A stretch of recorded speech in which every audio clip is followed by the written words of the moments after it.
And how many of you already have some foundation with respect to economy? Anyone? You have some foundation? Huh? Just a bit. Okay. What about you? Graduation?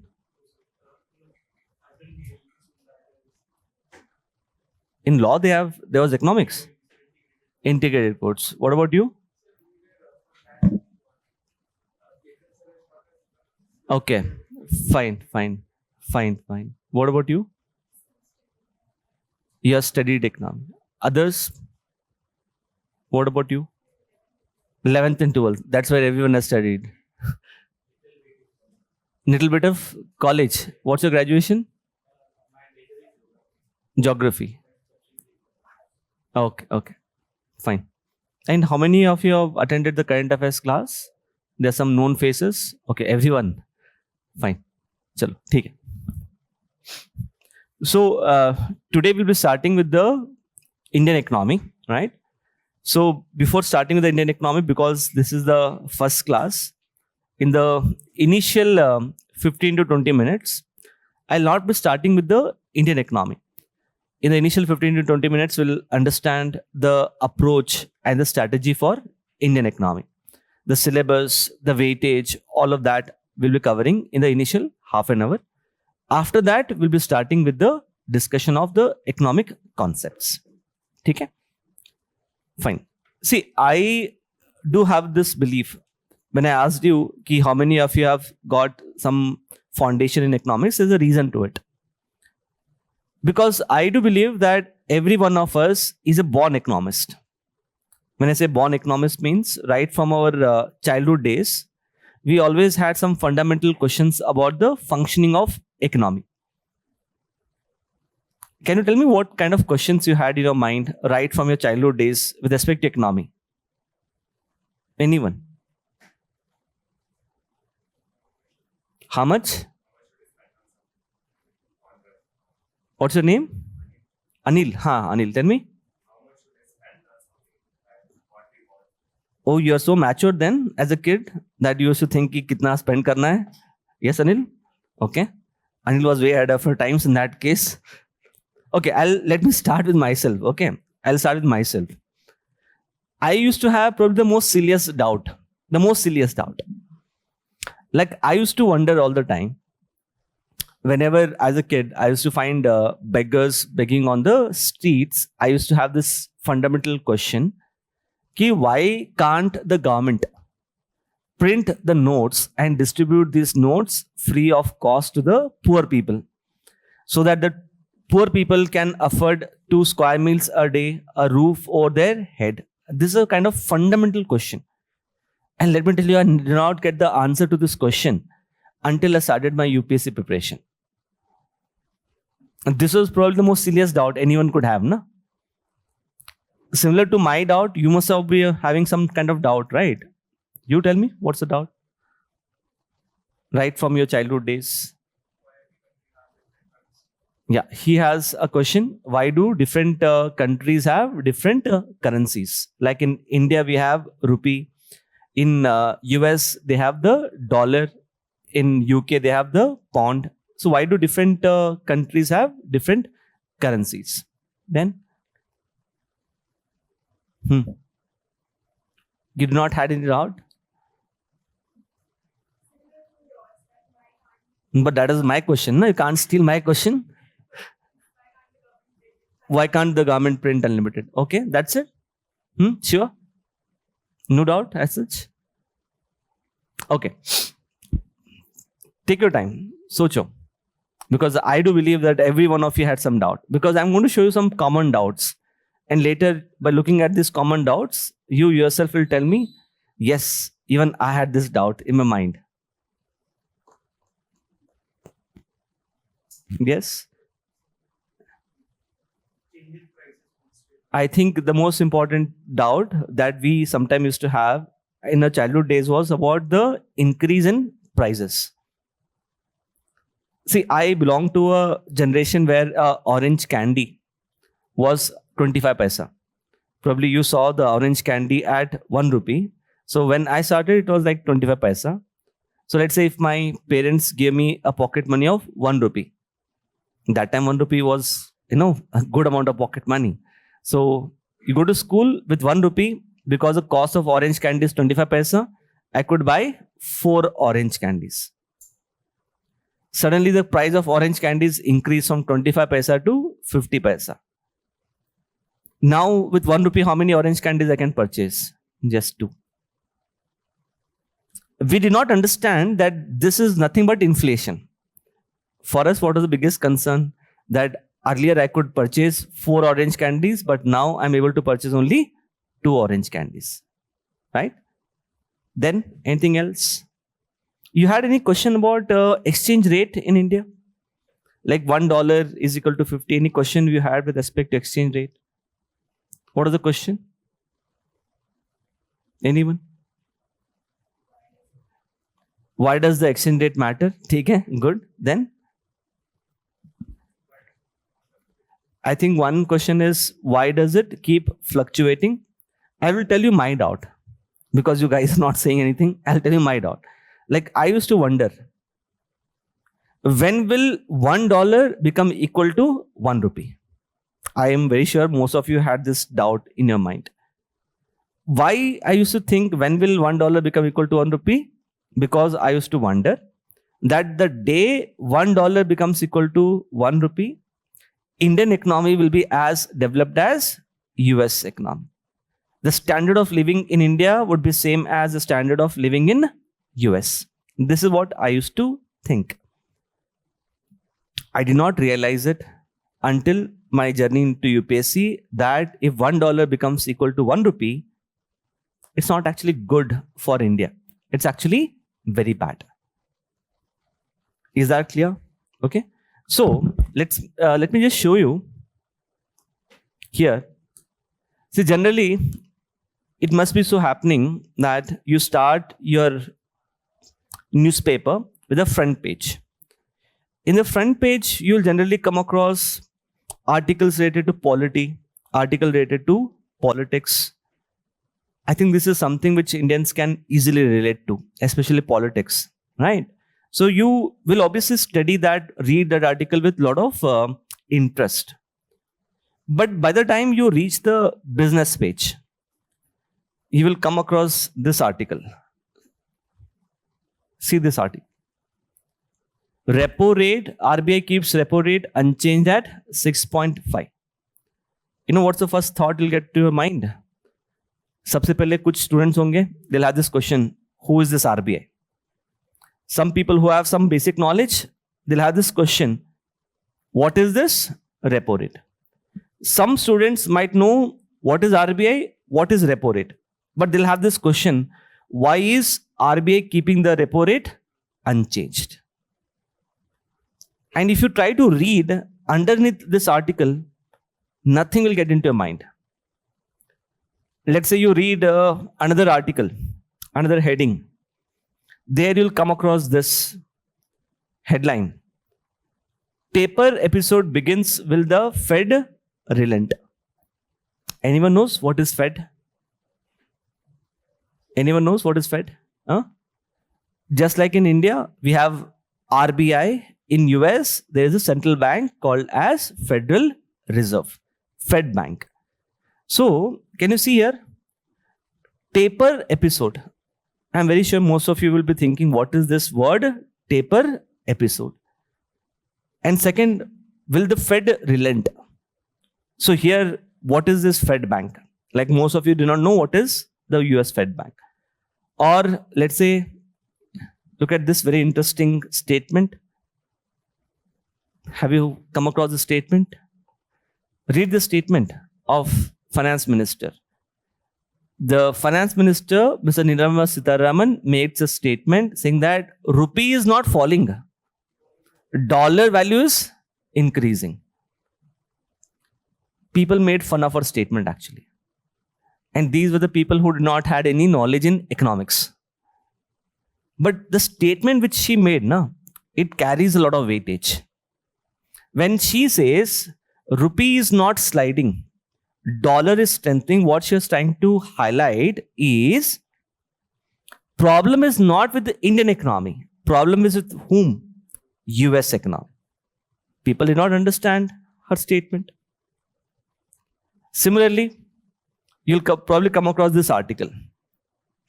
Look at this. FPIs. Foreign Portfolio Investors. So FPI registers steepest outflow in last 7 months. So normally in business page, you'll come across these kind of articles which for most of students are difficult to comprehend. Unlike, let's say, an article related to polity.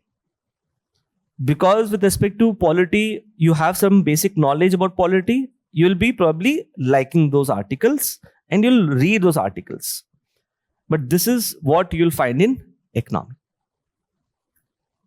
So that is why you'll always have this kind of perception that economy se bhagte hain. Economy is tough. This kind of perception which you'll build. Samay aaya? Everyone? Okay? But let me tell you, there is a reason why I have picked up these 4 articles.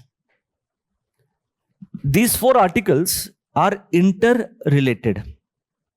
When I say interrelated means first one is related to second one is related to third one is related to fourth one. But because you do not have so much of mental maturity to understand, you'll obviously find this article to be difficult.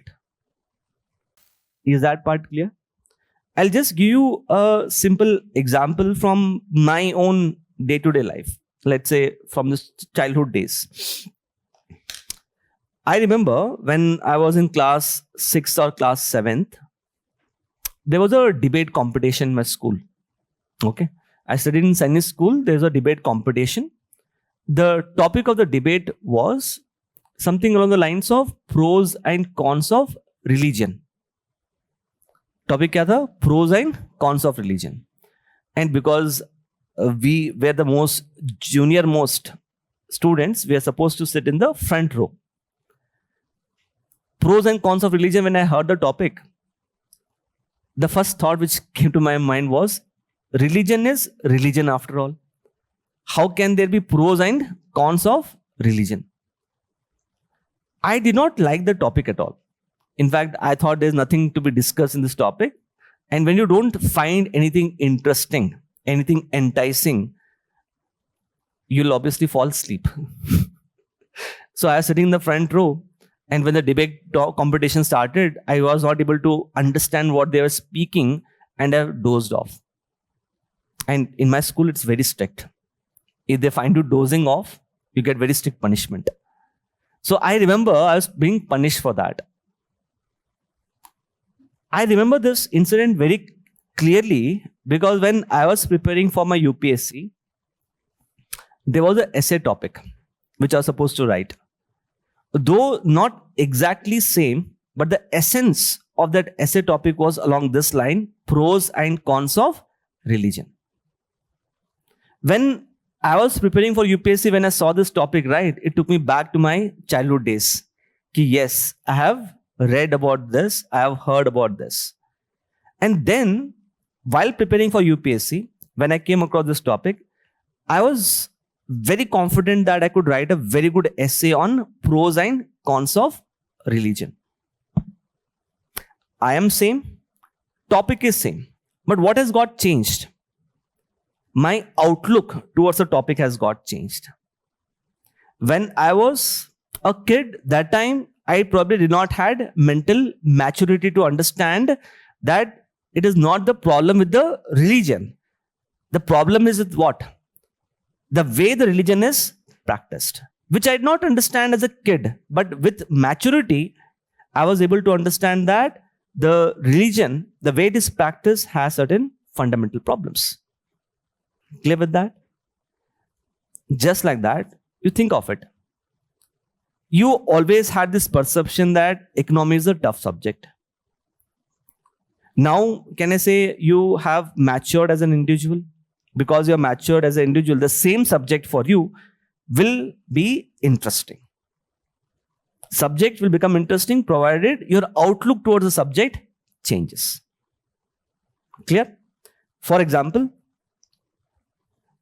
like this is something which you must have got doubt in your childhood days.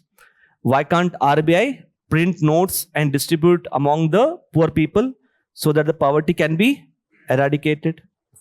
Or look at this. ये तो doubt आया होगा सबको. How does RBI print notes? Anyone knows what's the basis for printing notes? If RBI is printing 500 rupee note, is RBI required to keep something with it? What it is required to keep? But what if we don't have enough amount of gold? Then? But what do we have to keep if we do not have gold? Anyone? Foreign currency, good. Okay. We'll discuss about it. Similarly, this is the kind of doubt you must have got in your mind. Why do prices of goods and services increase? How does RBI control the prices? Or look at this. When the prices of goods and services increase, what is that called as? We call that as inflation. Is zero rate of inflation good for the economy? For example, if the rate of inflation, for example, is equal to 10%, it means prices of goods and services are increasing by 10% every year. If rate of inflation is minus 10%, it means prices of goods and services is reducing by 10%. Very high rate of inflation and negative rate of inflation, both are bad. Both are bad. Does it mean that zero rate of inflation is good? Even this is equally bad. If prices of goods and services do not increase, it's actually bad. Why? Anyone? Like this marker, this year is 100. Next year also 100. Next to next year also 100. Or in fact, after 20 years also the price of the market is 100. ये तो अच्छा हुआ ना कि as a consumer I am not paying more for this marker. I am paying 100 rupees only. Then what is bad then?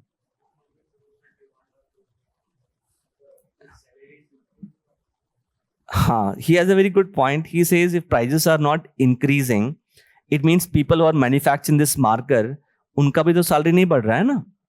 Imagine if your salary, if your income remains stagnant, then would the production of goods and services increase? Production of goods and services will not increase.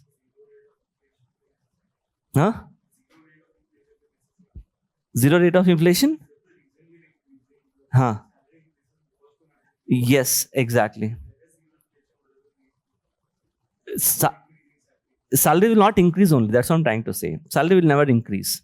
So we'll discuss about this, about inflation. Okay. Can just see this.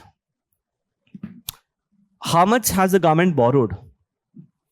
In a country such as India, government will collect the tax. The same tax, the government will use it for welfare-related expenditure. Which is the most important tax in India? GST is one of the most important tax. Apart from GST, any other tax? Income tax. Good. What's your name? Rohit, what percentage of Indians actually end up paying income tax? 5%? 4 to 10% file the ITR and 4 to 5%. Anyone else? What's your name? Vaishali? Less than 5%. She is playing safe. She says less than 5. Okay, sure? 6%. Okay? 4 to 5. 4 to 5. Okay? You are not aware. Okay. Okay, you'll be surprised to know 1.5% actually end up paying income tax. You have people who file ITR, income tax returns, but the actual income tax is paid by just 1.5% of Indians. This is as per the last year's data. And imagine the burden on the government. Government has to spend on the welfare of so many people in India. Like you must have heard about PDS, public distribution system, or for that matter, you must have heard about MG Narega. Government is spending huge amount of money on that. Imagine government is collecting less tax, but spending more. So there should be somewhere from where the government is getting more amount of money. That the government is getting by what? By borrowing. Right? Rohit, how much do you think government is borrowing in 1 year? Take a guess. How much is the government borrowing in 1 year? Shiva? Vishali? Let's talk in rupees. What's your name? Atul? Atul? Sorry? Ashu. Ashu. How much do you think government is borrowing? Last. You're silent. What's your name? Parth. Parth? 10 to 15 lakh crore. Okay. Anyone else? Okay. Last year, government borrowed somewhere around, good Parth, government borrowed somewhere around 17 lakh crore. So far, you have heard about figures only in lakhs. At most, you must have heard about figures in terms of crores. Can you see the number here? How much it is? Lakh crores. If you try to count the number of zeros, you'll be lost in the number of zeros. That's the amount which the government is borrowing in 1 single year. If you look at the total borrowings, this is the money which the government has borrowed in 1 year. But every year the government is borrowing money, na? If I see the total amount of borrowings of the government, this will come to somewhere around 150 lakh crores. Clear? We'll be discussing one of the concept called as GDP. As of now, just know full form of GDP, what it is. Gross Domestic Product. That's the first thing. Just know it. Second thing is know that GDP refers to value of goods and services produced in a year. In 1 year, how much is the total value of goods and services? Price of this marker is rupees 10. We are producing 10 marker. So GDP kitna hoga? 100. Next year, we are producing 20 marker. Price of the marker is 12. 20 into 12. How much will that be? 240. So just know GDP is nothing but value of goods and services. Is that part clear? Okay. If you see 150 lakh crore, this is just the borrowing of the central government.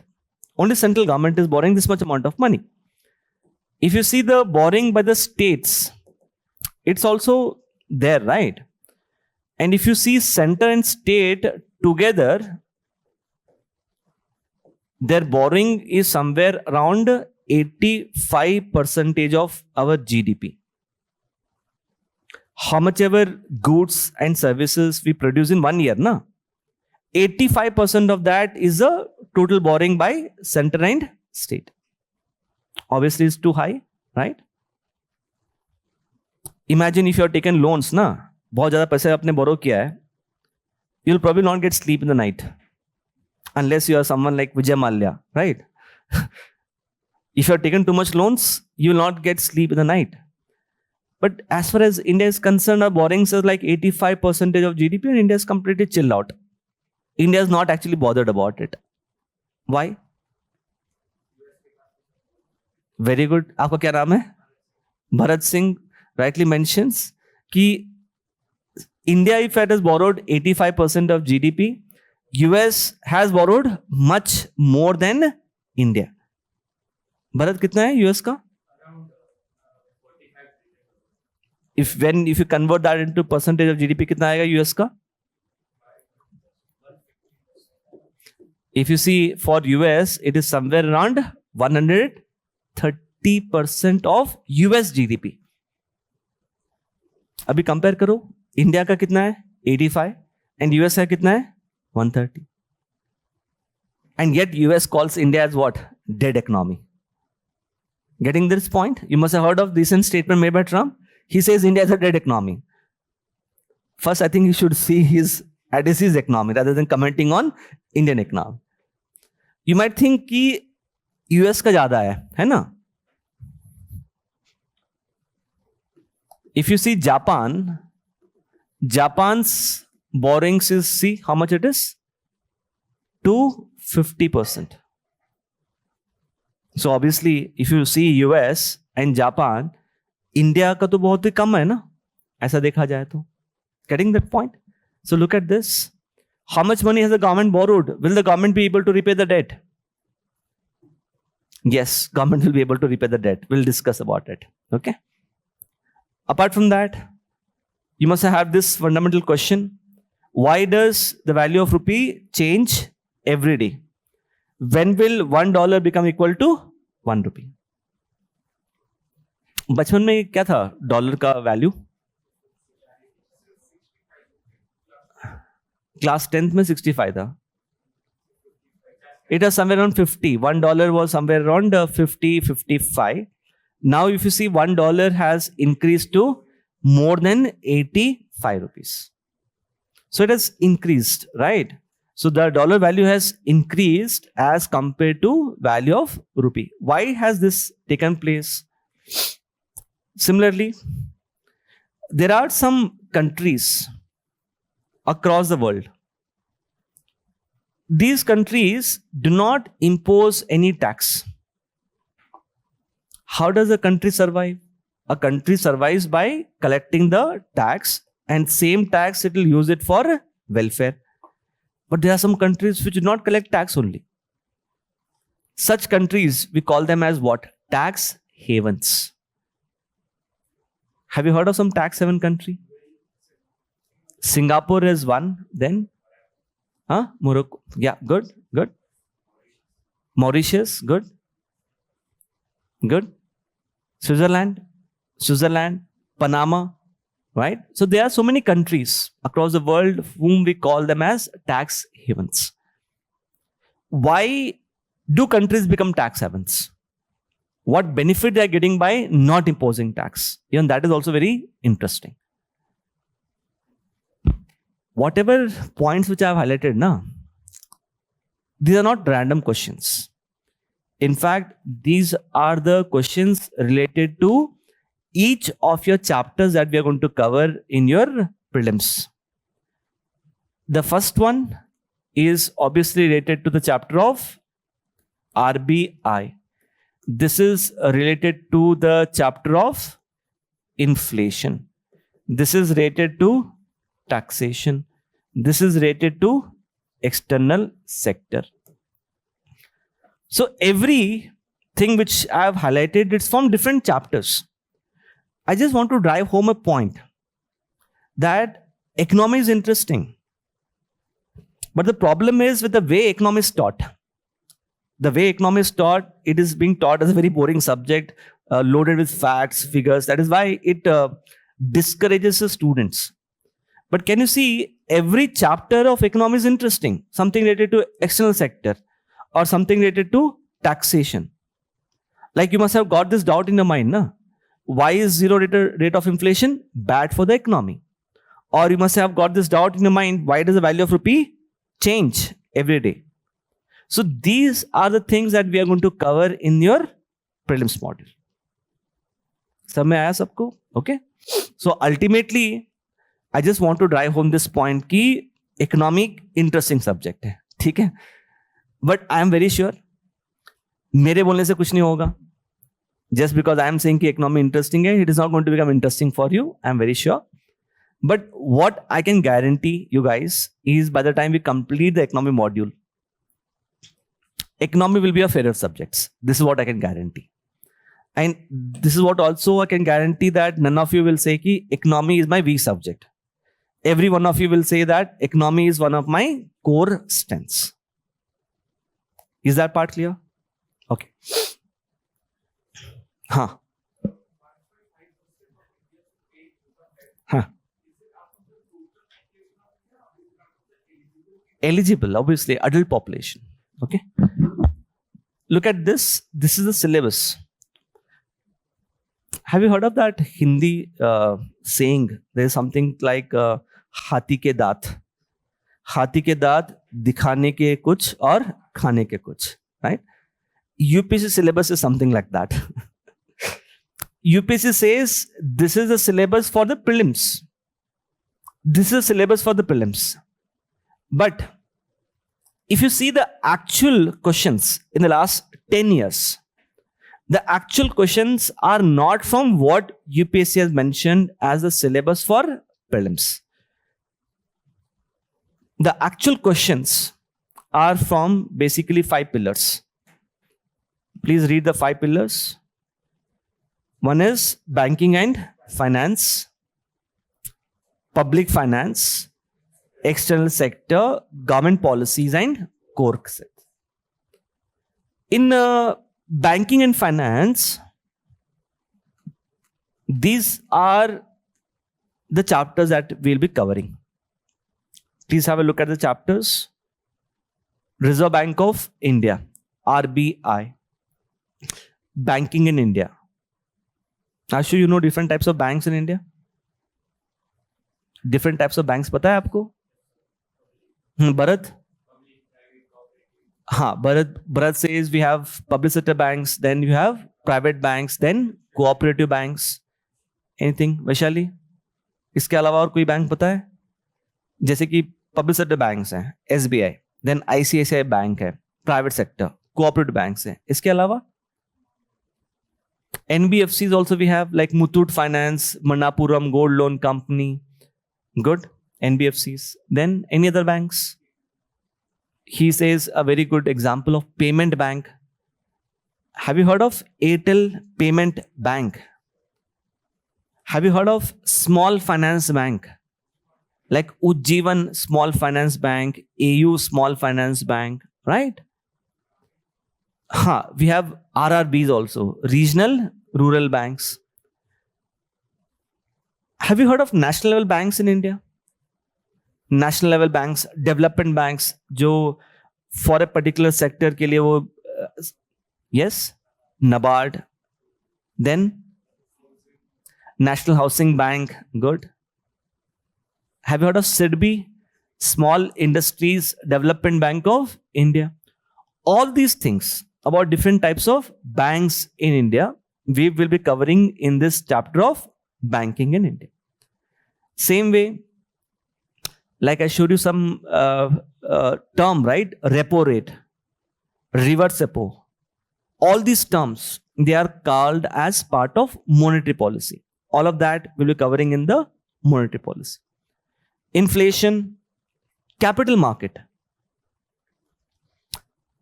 You have heard of BSE, Bombay Stock Exchange, National Stock Exchange, right? So all that related to your stock market, Bombay Stock Exchange, National Stock Exchange. While reading newspaper, you must have come across this term, na? Sensex, Nifty, shares, IPO, FPO, all these terms we'll be covering in the chapter of capital market. Financial inclusion. Look at the word financial inclusion. Financial inclusion basically means everyone in India should have access to basic financial services. Can you tell me what are the basic financial services? One is obviously bank account, but bank account के अलावा और क्या है basic financial services?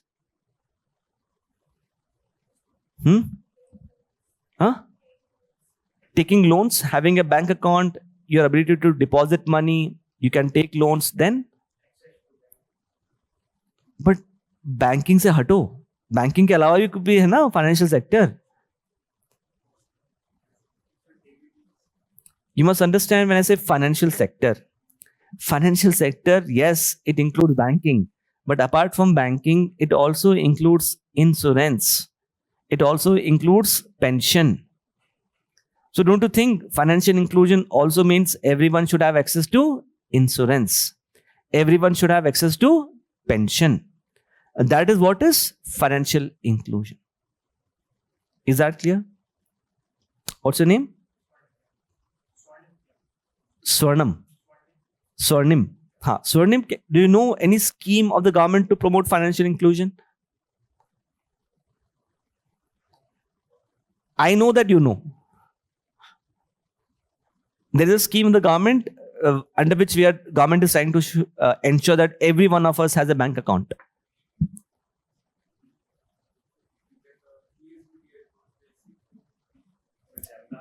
Yes, Jan Dhan Yojana. Have you heard of, Swarnim? Jan Dhan Yojana, you must have heard of. Then we have number of pension schemes of the government also, like Atal Pension Yojana, Pradhan Mantri Jeevan Jyoti Bima Yojana. So we have n number of government schemes to promote insurance. All of that we'll be covering in this chapter of financial inclusion. Public finance, taxation, we'll be covering the chapter of fiscal policy, obviously union budget, as well as economic survey. Economic survey is a document which is presented one day before the budget. And this economic survey gives us a bird's eye view of the entire Indian economy. We'll be covering that as well. From external sector, we'll be covering BOP, balance of payment. Bharat, 1991 में क्या crisis हुआ था? 1991 में globalization हुआ था, LPG reforms, but 1991 crisis, what was it actually? Now, what's your name? Soumya, what is this balance of payment crisis?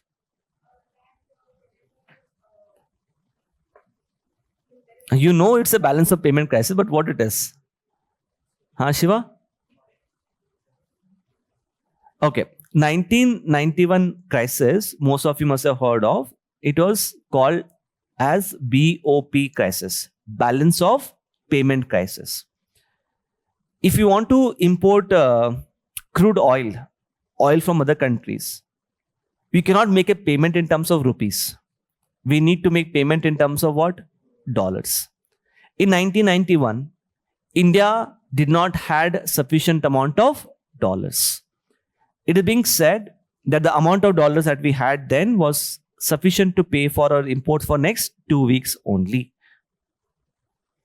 What we did, because we had this BOP crisis, we approached a international institution. Vaishali, क्या नाम है उस international institution का? No, it's not World Bank. IMF, exactly. We approached IMF. From IMF, we took loans. But IMF gave loans to India on one condition, that India has to go for LPG reforms. So LPG reforms, 1991 reforms is not something which India voluntarily accepted it. It was something which was pushed down India's throat by IMF. Okay. So we'll be covering everything related to balance of payment. Then international institutions such as IMF, World Bank and WTO. Government policies will be covering agriculture, industry, infrastructure and inclusive growth. All the government policies. Core concepts will be covering the national income and core concepts from NCERT. This is what is your syllabus for the prelims examination. These are the list of chapters that I will be covering. Okay, is everyone clear? For your prelims examination, you tell me out of these 5 pillars, which pillar you think is the most important one. I think I must have shown you already in your current affairs class that the most important pillar happens to be the pillar of banking and finance. Within this pillar of banking and finance, which chapter do you think is most important now? Earlier, it was a chapter of monetary policy. Now it is the chapter of capital market and money market. In the last 3 years, this transition has taken place. Is that clear? Okay. So you can just see the breakup. Please see the breakup.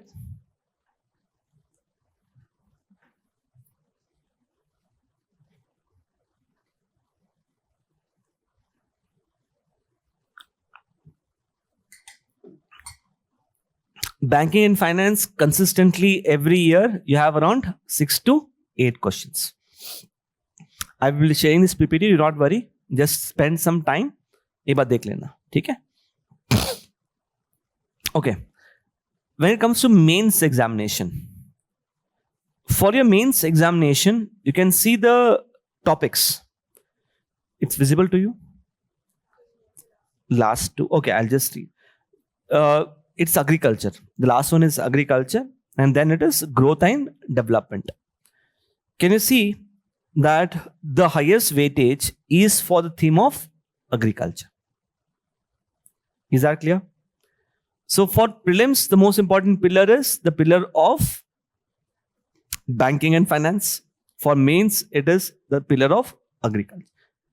And I must have already told you in the current affairs class that when it comes to economy, the prelims and mains is something like this.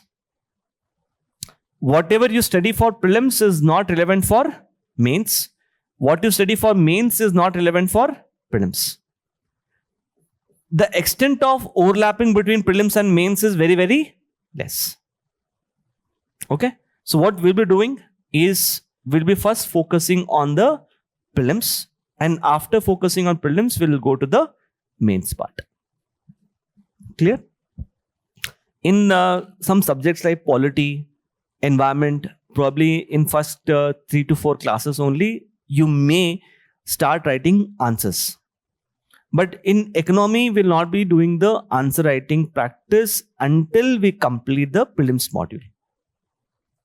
Like if you complete a chapter of RBI, I cannot ask you to write an answer on what are the functions of RBI, because it is not going to be asked in the mains examination.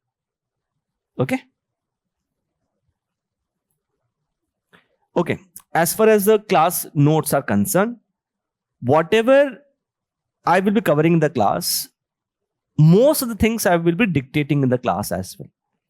By the time we complete your module, you'll have at least 2 registers filled on the prelims only.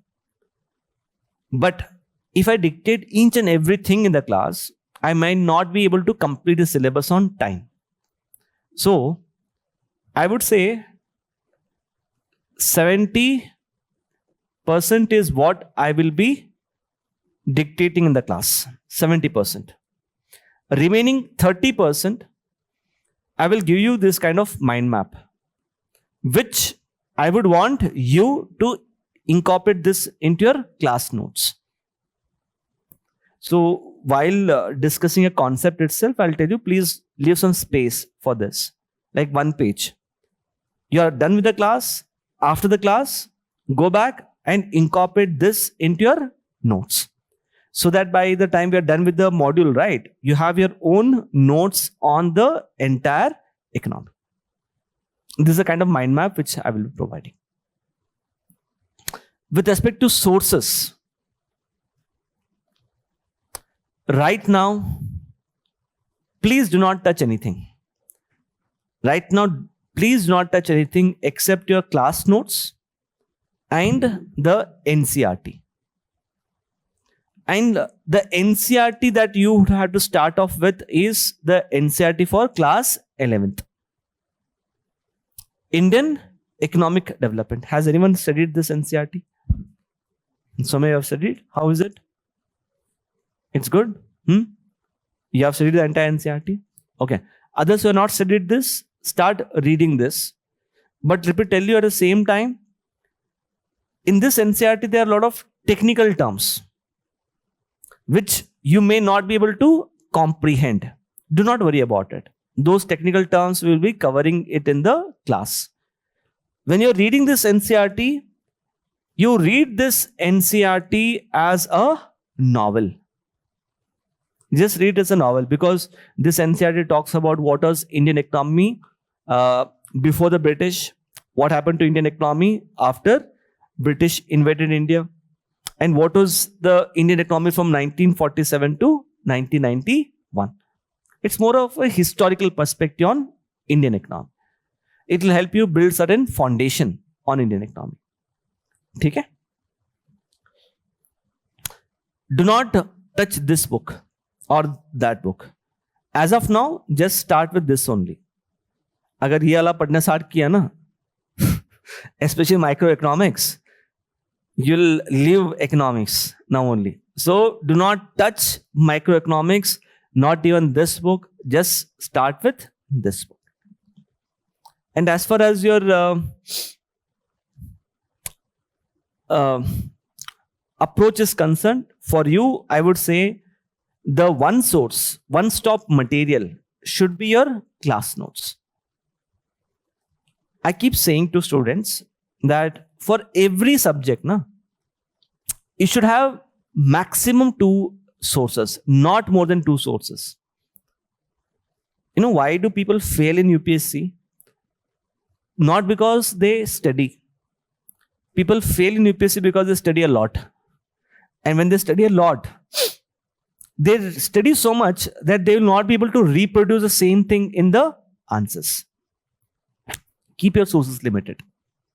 For you, the best source should be the class notes. Why? Number 1, you should avoid multiple sources. Just stick to the source. Second, in the class PPTs, I will not be just covering the static part. I'll also be covering the current affairs. Think of it, if I'm completing the chapter of RBI, when I discuss the chapter of RBI, I'll also be integrating the current affairs of RBI from the last 2 years. If you study any other random book available in the market, right, what will they do? They'll cover only the static part. And you must understand, economy is very, very dynamic. I showed you in the current affairs class that out of 18 questions, 9 to 10 questions are from current affairs. So we'll be covering the current affairs also in the class. Next one. Economy, I do understand it's a difficult subject. But I know how to make economy an easy subject. It becomes an easy subject by using flowcharts and mind maps. See, flowchart means what leads to other. Remember in the current affairs class I told you, if SLR rate is increased, then how it affects the money supply. Step by step, if you go by flowchart, difficult subject like economy will become easy. So in the class PPTs, you'll have all of that flowcharts as well. Let's say there is a particular topic that I'm going to cover. Before discussing a topic, I will show you all the PYQs related to that topic. Let's say if we are discussing the chapter of repo rate, the topic of repo rate. I will show you all the previous year questions related to repo rate. I will discuss the topic of repo rate. After discussing it, you'll have practice questions on repo in the class itself. Probably I don't know your names now, only few people's names I know, but as we progress, I will know each one of your names. So be ready. I have this habit of, just poking you all the time. And if I see anyone who's getting lost in their thoughts, I'll just poke you guys and ask you what is the answer to this particular question. Getting this point? So at the end of every topic, we'll be having practice questions in the class itself. Not just practice questions, we'll be also be doing the PYQs also. So this is there in the PPT. Quick revision, you can do it much later, much easier. And hit ratio is also good. I cannot claim that if you attend my class, you'll get 100% of the questions right. No one can actually do it, understand it. I don't want to take panga with UPSC, obviously. So I will not claim that if you attend my class, you'll get 100% of the questions right. But what I can very well guarantee with a lot of conviction, with a lot of confidence is, if you don't know the answer, no one else will not know the answer. This is what I can say. I hope you are understanding what I'm trying to say. अगर आपको पता नहीं है तो किसी और को भी पता नहीं रहेगा. This is what I can say with a lot of conviction and confidence. Clear with that? Okay. So finally, approach. My role, your role. For this economy, I would say 60% will be my role, but I want your support, your coordination as well, for which I would expect you guys to put in the remaining 40% efforts. The bare minimum thing which I would expect from you, please attend the class regularly. I'm telling you this thing, I've seen people in the previous batches, you know what happens? They attend the class in the offline. From offline, they shift to online. From online, they shift to recorded. And recorded ke baad, invisible. I hope you're getting what I'm trying to say. So never ever shift from offline to online. Attend the class offline and regularly. By chance, if you miss any class in between, due to some unavoidable reasons, ensure that you watch the recorded classes. Because economy is such that if you miss 1 or 2 classes, right? And if you attend the next class, everything will be like a bouncer. Everything what we cover in economy in the first class will be still important in the last class also. Because it is all interlinked. So do not miss the class. And in case if you miss a class, ensure that you watch the recorded class. Okay? Look at this also. As far as you are concerned, I would want you guys to revise the class notes on a day-to-day basis. You're attending the class for 3 hours. Go back home. And I'm telling you, if you're sitting in the class for 3 hours, you're giving complete attention. If you go back home, just spend 1 hour. That's it. Just spend 1 hour. You'll be done with revision for that particular day. Clear? So, revise the class notes. So far,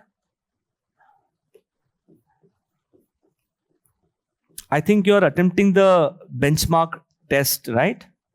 All of you have attempted the benchmark test. When do you normally attend the benchmark test? After the completion of module. Na? Jaise ki if you're done with art and culture, then you'll be having a benchmark test. For economy, it is going to be different. For economy, I have designed what is called as incremental testing. For example, the benchmark test will be conducted at the end of every chapter and not at the end of the module. ये सबसे बड़ा change है. I hope you understood this. Second important change is this benchmark test will be conducted in an incremental fashion. For example, let's say we complete the chapter of RBI. From RBI itself will have 100 questions. These 100 questions will be relatively easy. Apart from easy questions, it will also include all the PYQs related to RBI. All the PYQs in last 10 to 15 years. Let's say the next chapter is monetary policy. After completing this chapter, once again, you have a benchmark test of 100 questions.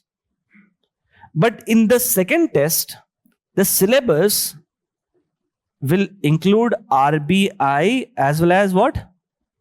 Monetary policy. And the questions from RBI, which were easy to begin with, they will become of medium difficulty. And monetary policy questions क्या होंगे? Easy plus PYQs. Third test. What will happen to the questions from the chapter of RBI? Difficult. They'll become more difficult. समझ आया? So let's say you have around 10 tests. Imagine like this. You have 10 tests. The first chapter of RBI, how many times you would have revised? 10 times. Getting this? Because I know that you guys might not revise the chapter wise.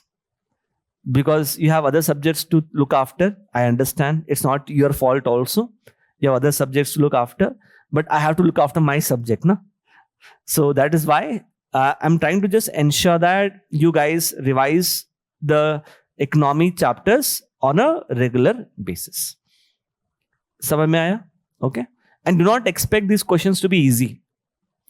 These questions are going to become very tough as we progress. ठीक है? Anyone has anything to ask now? Are we done? Okay, चलो ठीक है.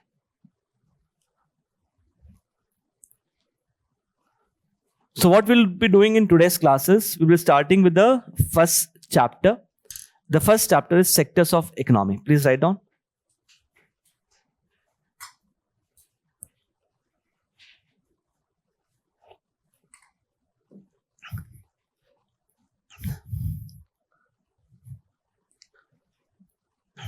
Sectors of economy. Okay. All of you can just see here.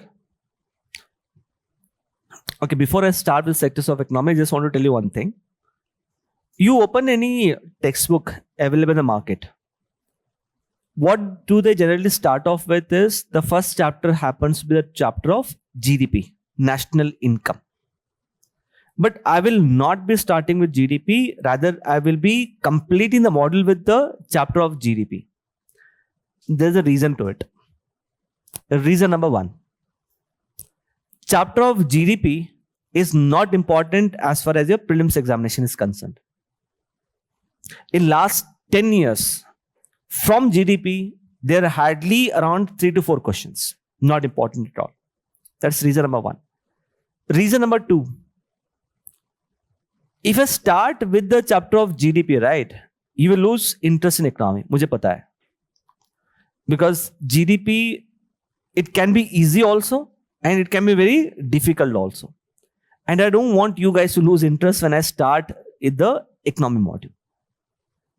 And as it is, in all the chapters that I'm covering now, like RBI, monetary policy, inflation, taxation, the topic of GDP is integrated already.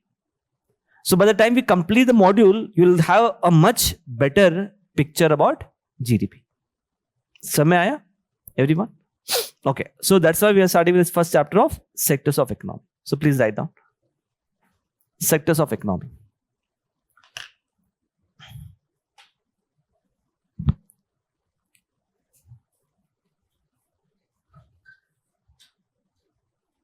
Okay.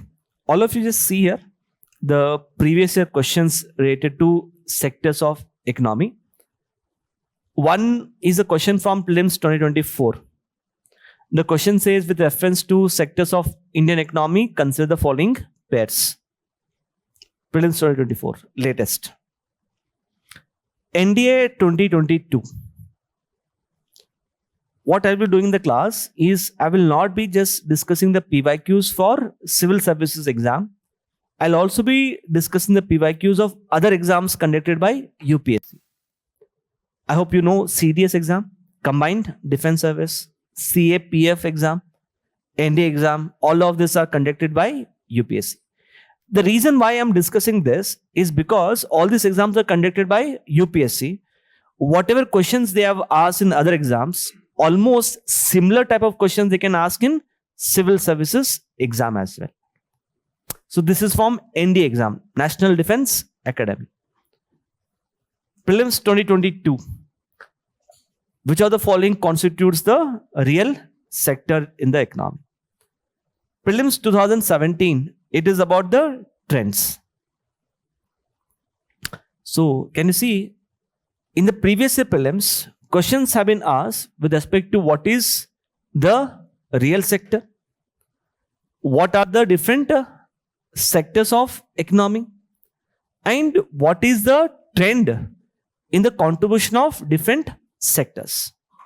For example, you have this: share of agriculture in GDP has increased enormously. Okay? So please write down the list of topics. Sectors of economy, list of topics. Under that, write on the first one: meaning of economic activity. Meaning of economic activity. Meaning of economic activity. Second, X.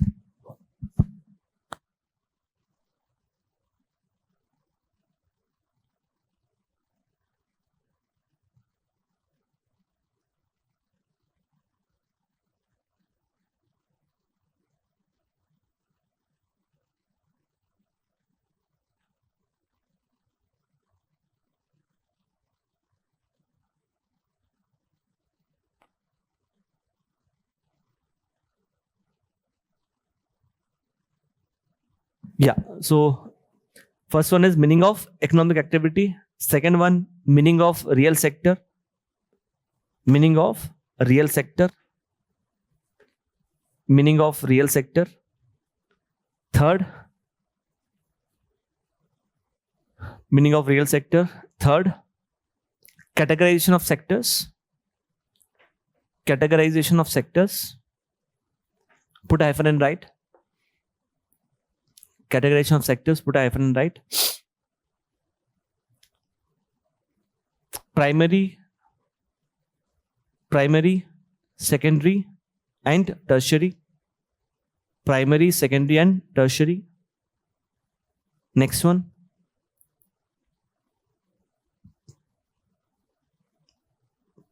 Sectors of economy. Next one.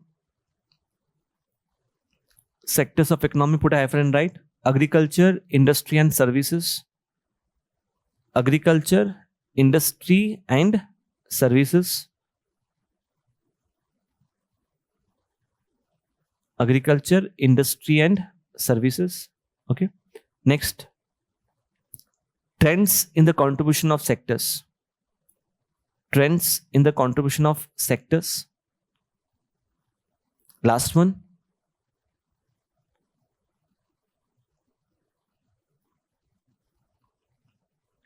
Categorization of sectors. Once again, categorization of sectors. फिर से. Categorization of sectors, put a hyphen and write formal and informal sector.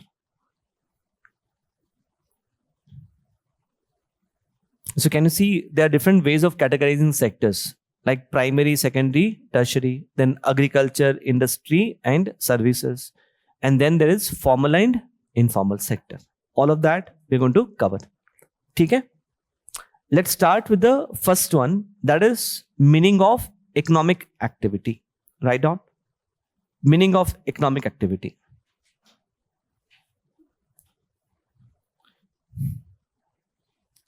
Okay. In the bracket, you can write PLFS report. PLFS report. Have you heard of this report? Huh? Periodic Labor Force Survey report. We'll come to that point later.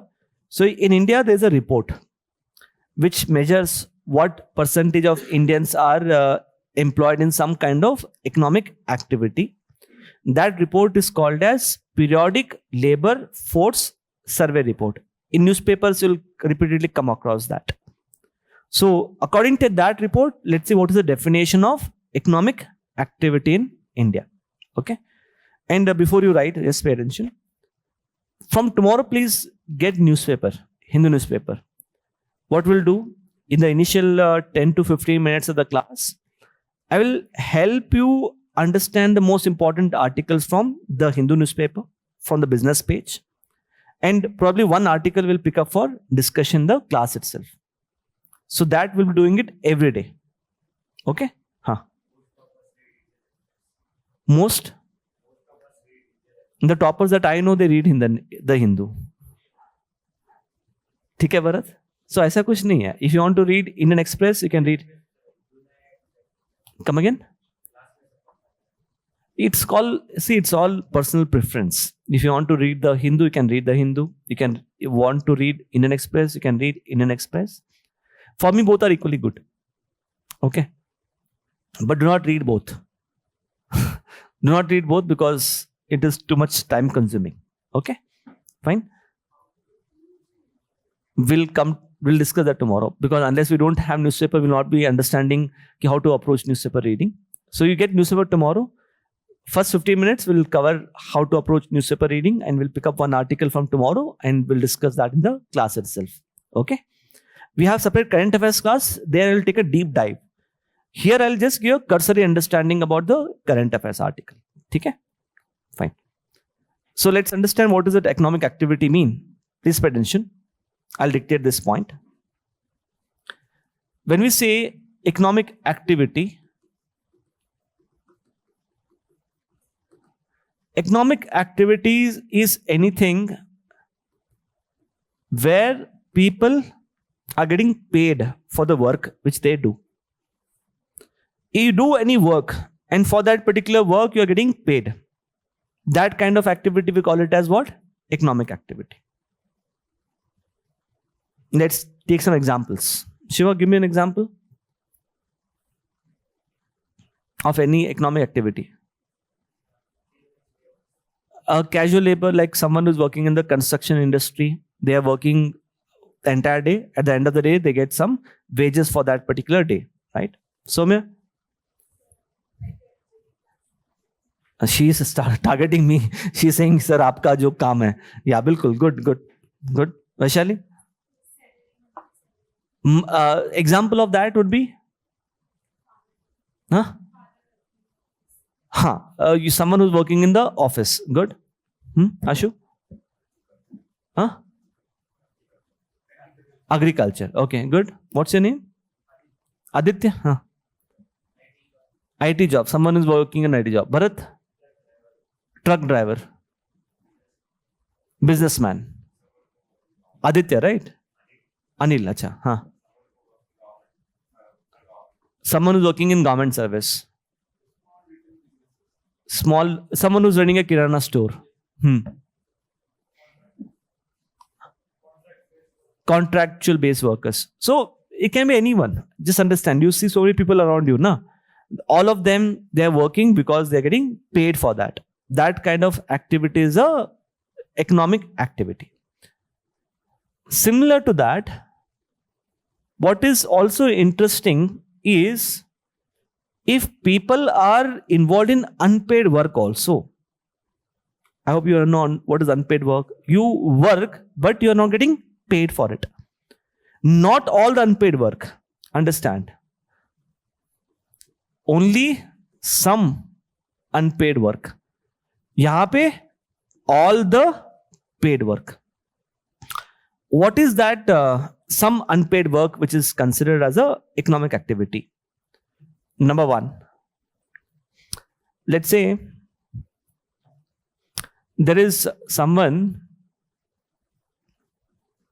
who is working as unpaid helper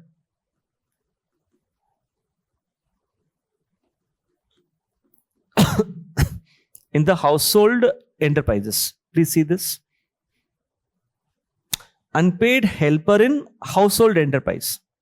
What is household enterprise? Basically, cottage industry. So let's say there's a household enterprise, cottage-based industry, which is into making of pickle, papad, khadi, clothes, वगैरह. It is involved in some kind of economic activity, yes? But in that household enterprise, let's say there are certain unpaid helpers. Let's say there's a husband who is running this household enterprise, but his wife is helping him to run that enterprise. Is the wife getting paid for it? Wife is not getting paid. Is it household work? It's not household work, na. It is, wife is involved in some kind of economic activity. Similarly, you must have seen in India, you have a lot of cracker industries, right? In cracker industries, you must have seen a lot of children working in cracker industries. Children, are they getting paid by the parents for working? They are not getting paid. But what are they involved in? They are involved in economic activity. I hope you understood this. Or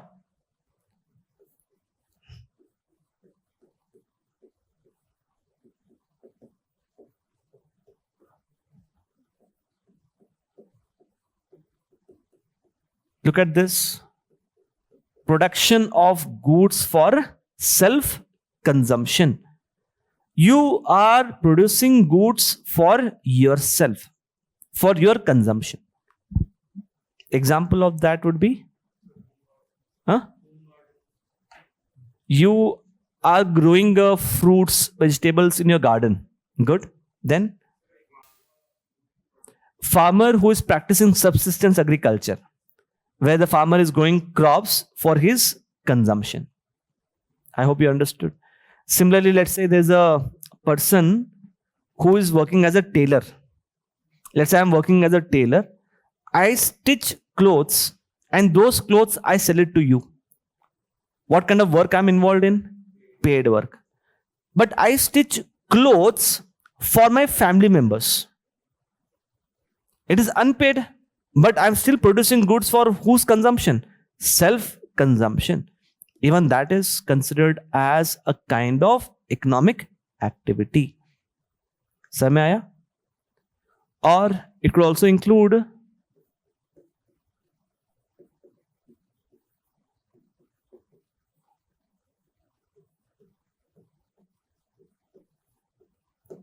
if you are involved in construction of your own house. Even that is a kind of unpaid work and it is considered as a economic activity. Yahan tak clear hai sabko? No doubts here? Okay.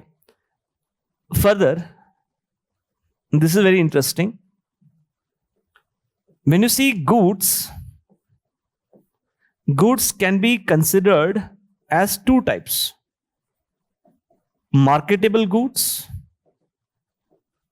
and non-marketable goods.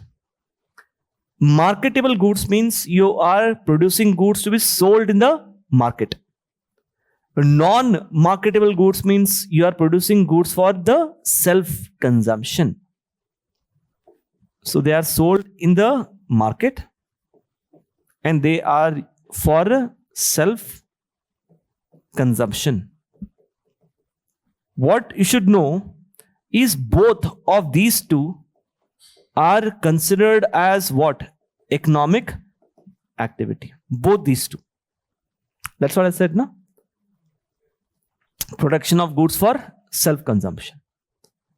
But when it comes to services, how do you differentiate goods and services? Goods is something that you can touch and feel. It is tangible. Service is intangible. You cannot touch and feel the service, right? So when it comes to services, services can be categorized into two types: marketable services and non-marketable services. Only marketable services is considered as what? As an economic activity. Non-marketable services is not considered as an economic activity, except those things. Except what? Except unpaid helper in household enterprise and construction of own houses. Except these two, everything else is considered as not considered as economic activity. For example, let's say your mother is a housewife.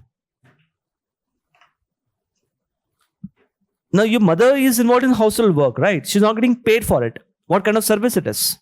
Non-marketable. Is it included as economic activity? It is not.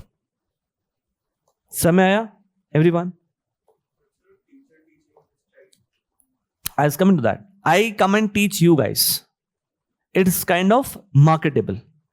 But I take free tuition in that case. In that case, let's say I teach my own kids. It becomes what? Non-marketable. Let's say I am a plumber, for example. I go to other people's houses to fix the water pipes. It is a marketable service. अगर मेरे घर पे water pipe का leakage है तो मैं खुद अपना काम करूंगा. It is kind of what? Non-marketable service. It is not considered as economic activity. I hope you understood, everyone. Please write down. Economic activity.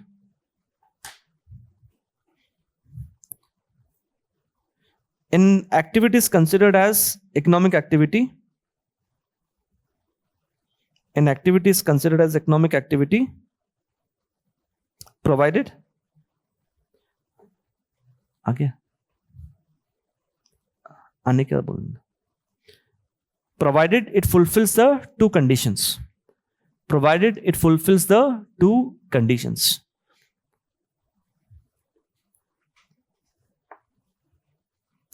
Number one, people are involved in paid work. People are involved in paid work. People are involved in paid work. Second,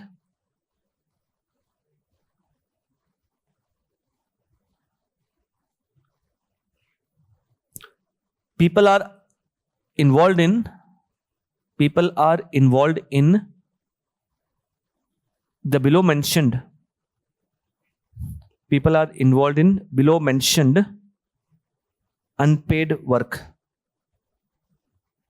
People are involved in below mentioned unpaid work. Number one, unpaid helper in household enterprises. Unpaid helper in household enterprises. Second,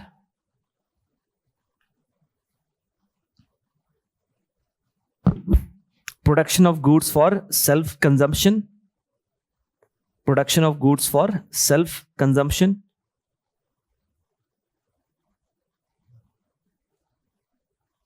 Third one, construction of own houses.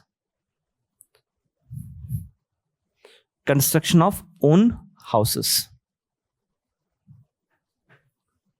Write the next para. Production of both marketable goods. Production of both marketable goods. Production of both marketable goods and non-marketable goods. Production of both marketable goods and non-marketable goods is considered as part of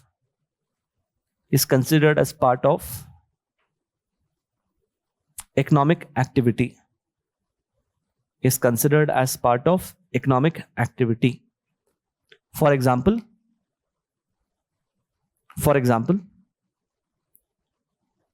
farmer growing crops. Farmer growing crops to be sold in the market. Farmer growing crops to be sold in the market. And farmer growing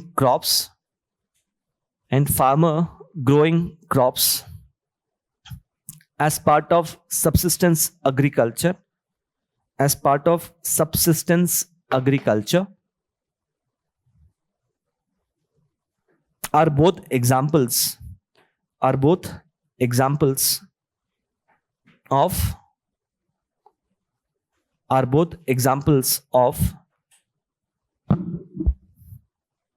economic activity. Are both examples of economic activity. Full stop. Next para. However,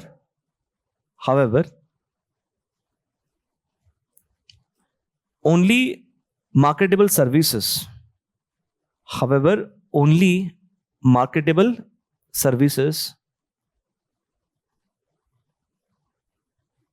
are considered to be part of economic activity.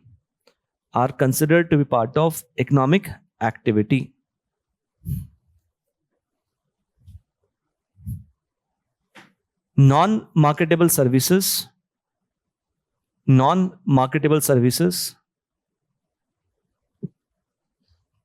such as household work, are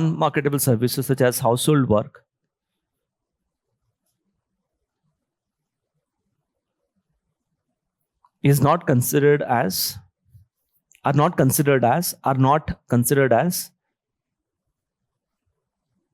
economic activity.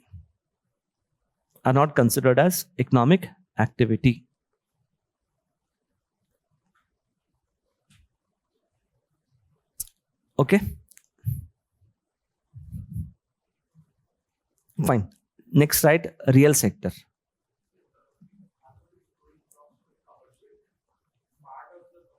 Both will be included. Next, you can write meaning of real sector. Meaning of real sector.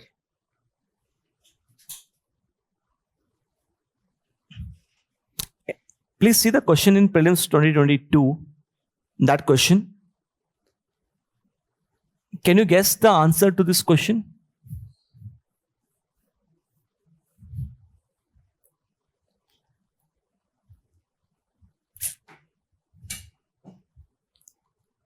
Prelims 2022. Which of the following activities constitutes the real sector in the economy?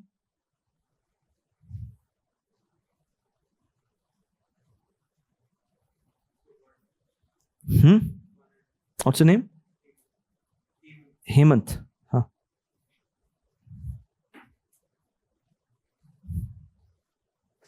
What do you think answer? Surname, huh?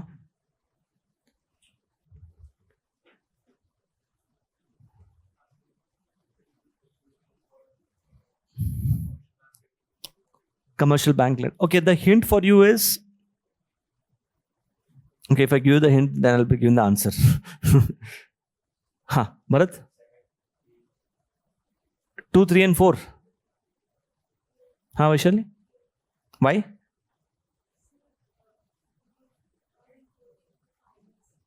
Third and fourth include the financial sector. Okay. Okay. Understand what is real sector. Please pay attention. Write down the definition. A real sector is a sector. A real sector is a sector where actual production of goods and services takes place. A real sector is a sector where actual production of goods and services takes place. So read that line.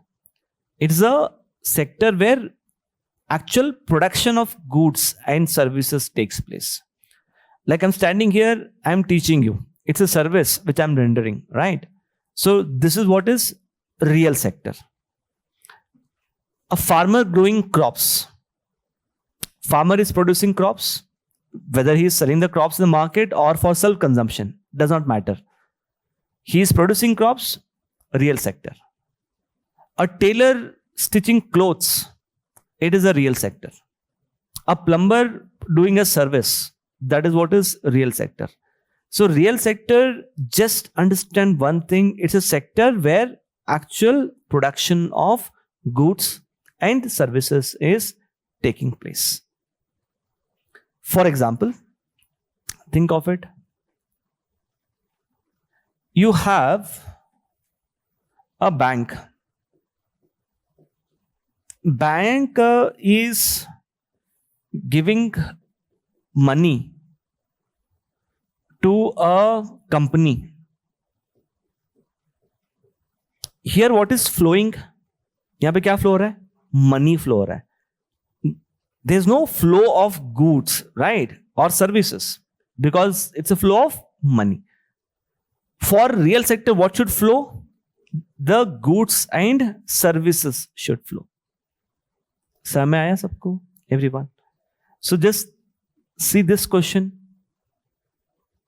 Farmers harvesting their crops. Yes. Textile mills converting raw cotton into fabrics. A commercial bank lending money. Money flow.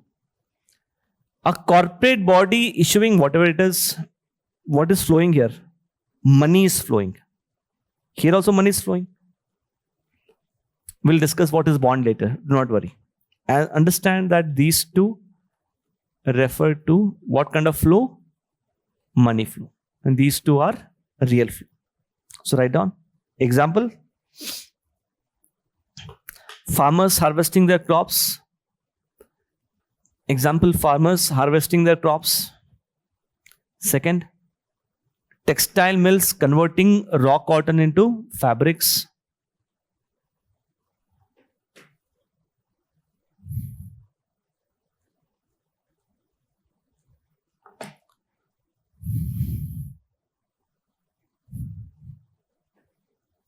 IT company producing a software.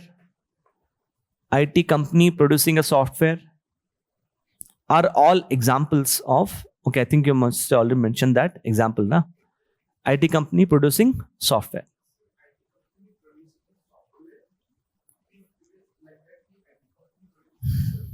Huh.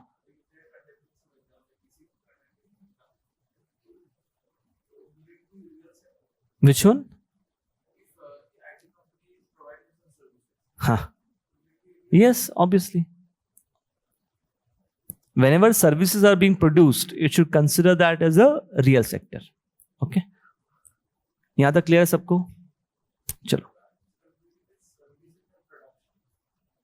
See, when understand, even though we generally do not use the word production of services, you could say creation of services. Whenever services are being created, you can say it is part of the real sector.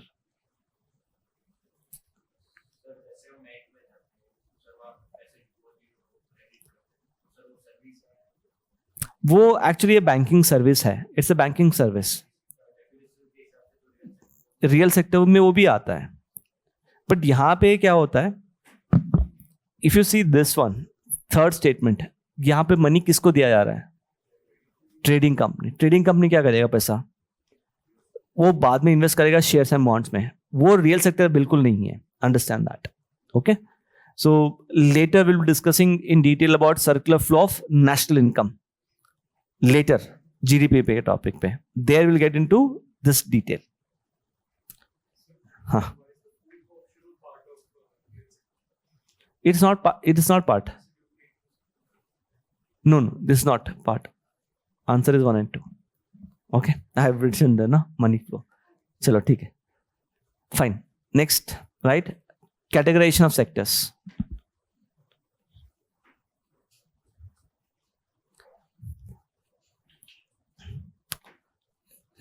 Categorization of sectors. Okay. All of you know that sectors in an economy can be categorized into 3 types: primary, secondary, and tertiary. Right? We are going to discuss that only, but little depth about what is primary sector, secondary, and tertiary. When we say primary sector, what is one thing common to primary sector is primary sector will include all the activities in which human beings are directly interacting with the nature. By interacting with the nature, you are earning our livelihood. All that activities will consider them as part of primary sector. You tell me what should be there in the primary sector. Agriculture should be there. Good. Mining should be there. Good. Huh? Poultry, livestock rearing like dairy, poultry, fisheries, forestry. Anything else? Textile, no. Textile is you process raw cotton into a fabric. It's a processing. It becomes part of secondary.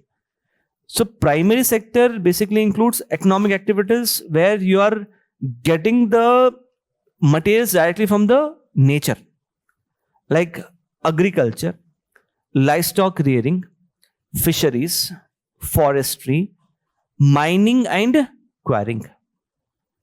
Have you heard of the word quarrying? What's the difference between mining and quarrying? Huh? Sure? No, it's not that. No. No. Mining and quarrying, what's the difference? Even though we tend to use the two terms interchangeably, there's a very minute difference. Yeah. So, surname, right? Yeah, good. So, when we say something as mining, you are extracting a natural resource from deep beneath the ground. You dug out the ground, and from deep beneath the ground, you extract the natural resource. Something like iron ore mining, coal mining, right? This is what is mining. Quarrying, on the other hand, you're not digging deep. You're extracting natural resources directly from the earth surface. Like you have heard about sand, right? Even though we use the word sand mining, it is not sand mining. What it is? Sand quarrying. Limestone. Limestone, you don't dig very deep into the ground. Limestone is found at the earth's surface only. So it is limestone quarrying. Getting this point? So please write down. First one, primary sector. Primary sector includes all the activities. Primary sector includes all the activities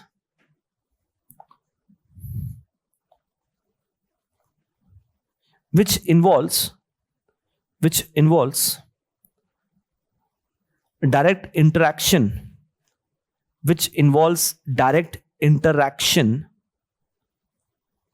of the human beings with the nature, which involves direct interaction of the human beings with the nature without any processing. In the bracket, right? Without any processing. Now this is really very important. You're not processing anything. Directly you're getting something from the natural resources. Think of it. I'm a farmer who is growing tomato. I'm just taking out tomato from my agriculture field. It becomes part of primary sector.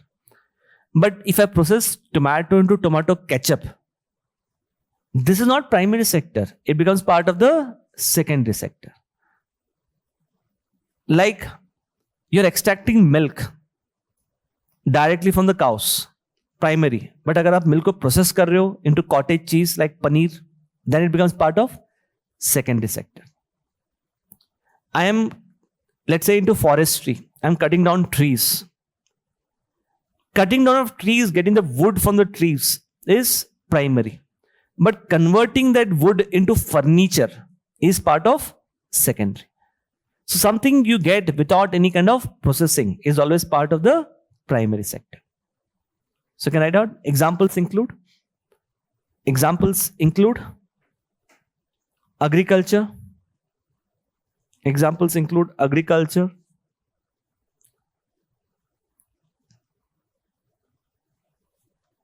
livestock rearing,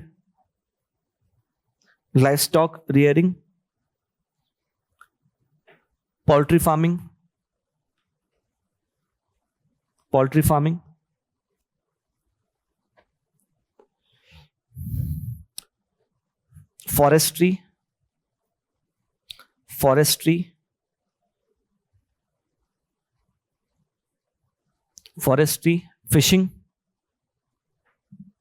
forestry, fishing,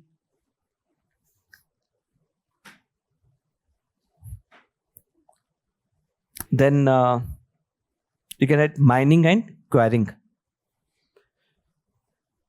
Naman, as of now, understand what is real sector. Like I said, real sector is where the actual production of goods and services take place, right? Later, while discussing the chapter of national income, we'll be discussing the real flow and money flow. There I will discuss in detail about the money flow. Okay, Naman?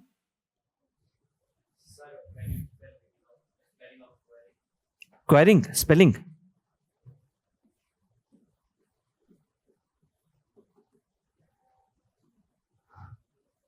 This is spelling.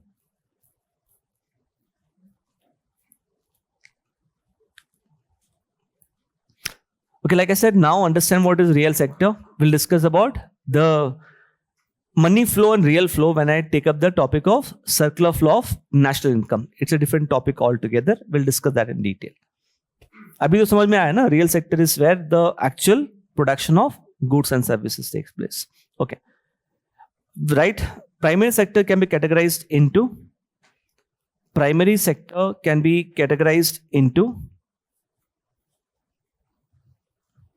okay, please pay attention. I'll dictate this. In one of the NCERT textbook, the primary sector is categorized into two types. One is extractive industries, and the second one is genetic industries. Let's understand what is this extractive and genetic.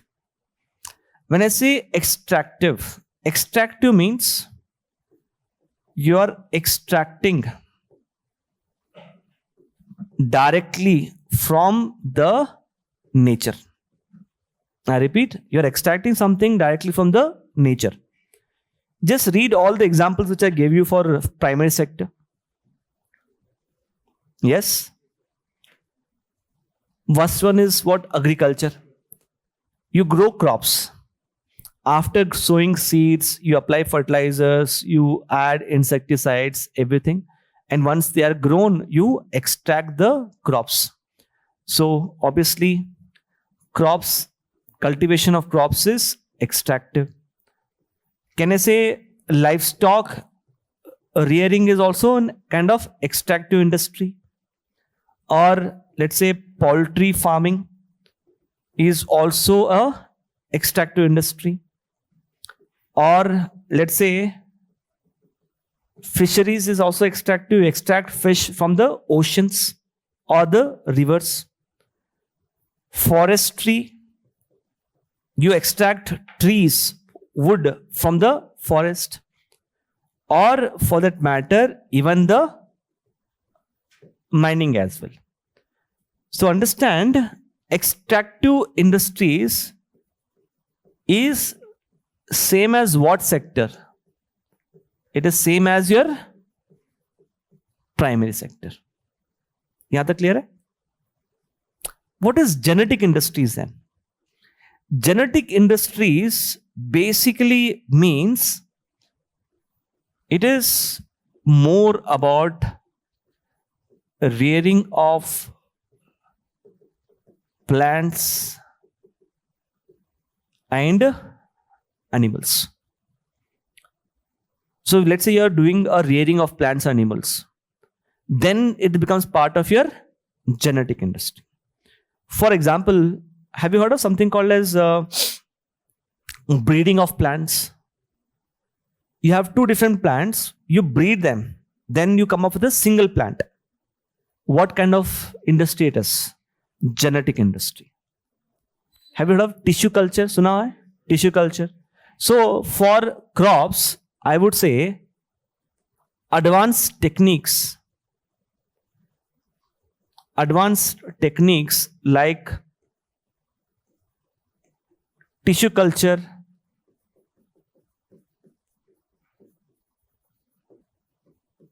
right? It can be considered to be part of genetic industry. Can I also say livestock is a part of genetic industry? कैसे livestock में have you heard of something called as artificial insemination? So in dairy farming, we may go for artificial insemination. By doing that, if you're rearing cows and buffaloes, it becomes part of genetic industry. Think of it. From naturally occurring cows and buffaloes, if you extract milk, it is normal extractive industry. But you produce cows and buffaloes by using artificial insemination and then you extract milk, it becomes part of genetic. Same way, let's say fisheries. I am extracting fish from a river. I am extracting fish from ocean. It is part of extractive. But I can also rear fish now. Have you heard of something called as aquaculture? In aquaculture, what we do, we create a separate tank or pond. We add some fish. Then we add the fish feed so that the population of fishes increase. And then we extract them. Right? So, the fisheries, within fisheries, I can say aquaculture is an example of genetic industry. Within forestry, think of it. If I am extracting the trees from the forest, it is what? It is normal extractive. But there is something which is called as agroforestry. Any idea what is agroforestry? Agriculture plus forestry. Agroforestry. In my agricultural field, I am also growing trees. Let's say on my agriculture field, I am growing sandalwood trees. Two purpose. Trees will break the wind. Because the trees will break the wind, what can happen is we can control the soil erosion. And when the sandalwood trees grow, I can cut those sandalwood trees and sell it in the market. ये क्या है? It is genetic. Can I add mining here? Mining तो नहीं है, possible नहीं है ना? You cannot rear mines. So what is the difference between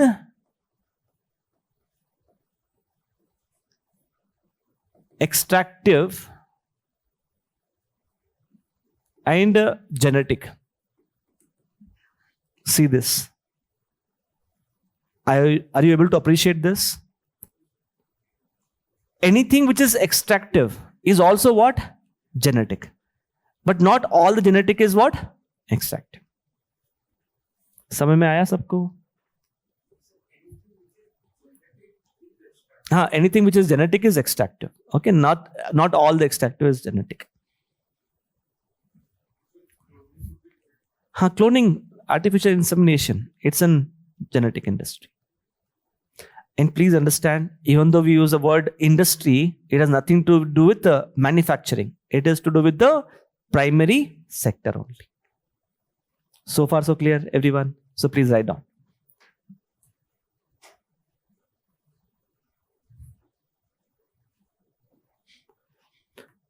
Did I dictate that primary sector is categorized into extractive and genetic industry? Into, okay. Extractive industries and genetic industries. Extractive industries and genetic industries.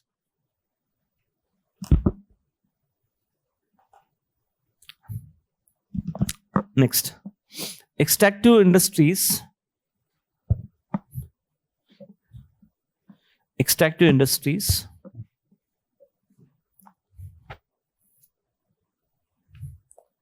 depend upon extraction from the nature.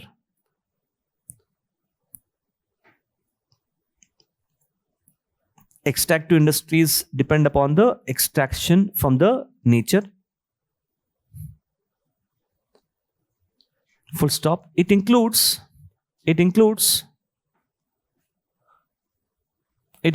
all the economic activities.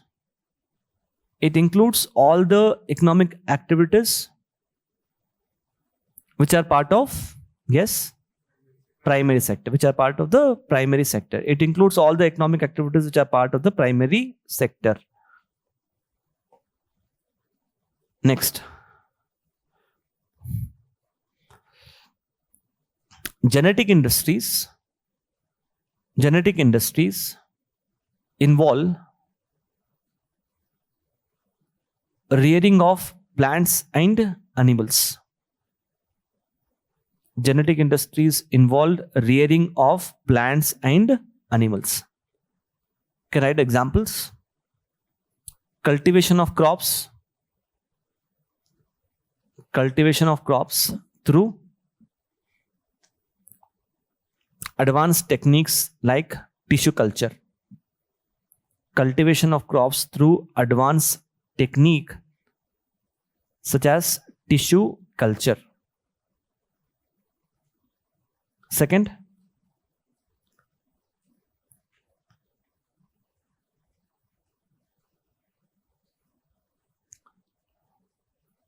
within forestry, write agroforestry. Second, write forestry, put hyphen and write agroforestry. Within livestock, next, within livestock, put hyphen and write use of artificial insemination. Use of artificial insemination. Next.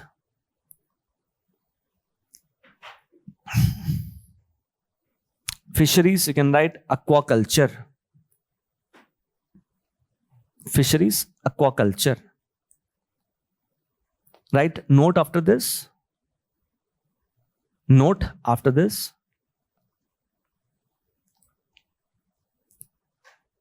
Genetic industry is part of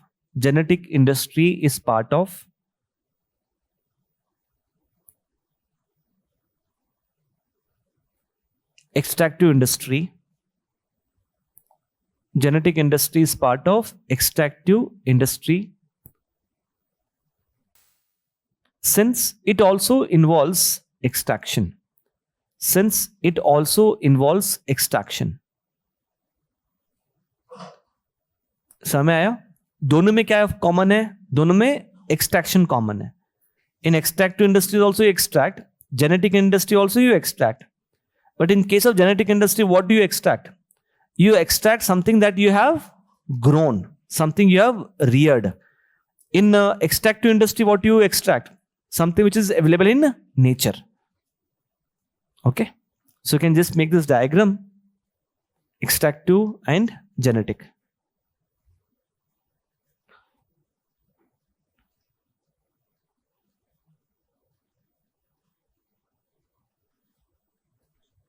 Okay, Naman has a very interesting question.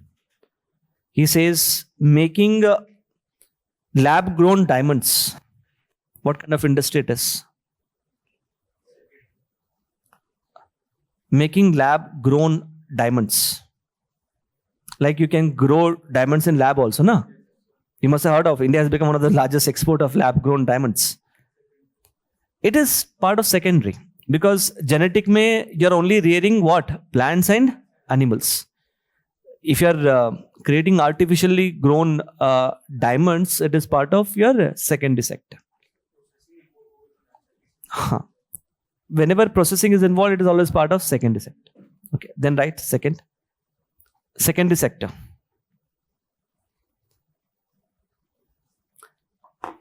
We are done with the primary sector. Next is secondary sector, right?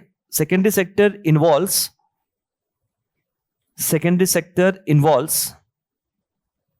processing of raw materials into finished goods.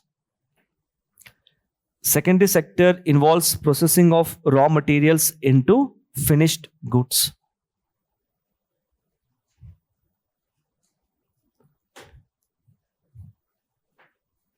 Okay, so whenever you come across the word processing, when something is being processed, it is always part of your secondary sector. You get raw materials from which sector? Primary sector. You process the raw material, that becomes part of your secondary sector. So right, it includes it includes manufacturing. It includes manufacturing. In the bracket, write both intermediate goods and finished goods. Both intermediate goods and finished goods. I hope you know what is intermediate, no? Intermediate means it is like a raw material for the other industry. Think of it. We are producing iron and steel. For the iron and steel industry, iron and steel is a finished good. But the same iron and steel is going to be used by automobile industry like car. For car industry, the iron and steel becomes what? Intermediate good. So production of both finished goods and intermediate goods is part of the secondary sector. जैसे कि pen बनाना, pen is what? Finished good. But pen का refill बनाना, refill is also a part of secondary sector only, right? Getting this point? Okay. Comma. Electricity,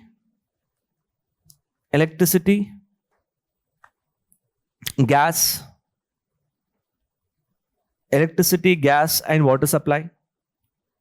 Electricity, gas, and water supply. Comma. Construction. Electricity, gas, and water supply, and construction. Okay. Now this is very interesting. If you see manufacturing, let's say you want to manufacture this laptop. To manufacture this laptop, you have different raw materials, right? You use those raw materials and create a laptop. जैसे कि laptop में camera है, laptop में there's a LCD screen, laptop has a keypad, right? You assemble these things and get a laptop. So obviously laptop is a part of secondary sector. Construction of this building is also part of secondary sector. Why? Just like for laptop, you need different intermediate goods. For construction of building also you need intermediate goods. Like you need stone, you need bricks, you need iron and steel, you need cement. You use all of these intermediate goods and then construct a building. So construction of building, just like manufacture of laptop, is considered to be part of which sector? Secondary sector. But think of it. Supply of electricity. Is it a manufacturing in secondary sector, or what do you think it is? Should be a services? Ideally, supply of electricity, supply of water should be part of the services sector, tertiary sector. But in India, we don't include that as part of tertiary sector. We include this as part of the secondary sector. क्या reason हो सकता है? Electricity is basically produced. Like you have coal. You process the coal into thermal power. Hydropower, you have available of water. That water you are converting it into hydropower. That is the reason why we include that as part of the secondary sector. So I was coming to that. That's what. In India, we don't clearly distinguish between the production and supply. We include electricity generation and distribution both as part of the secondary sector only. Understand that. Okay. Next. Supply of electricity is secondary only. Okay. Next, right. The secondary sector can be categorized into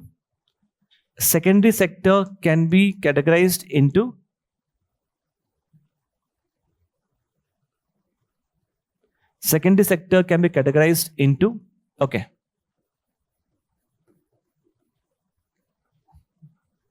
One is analytical industries. Can be categorized into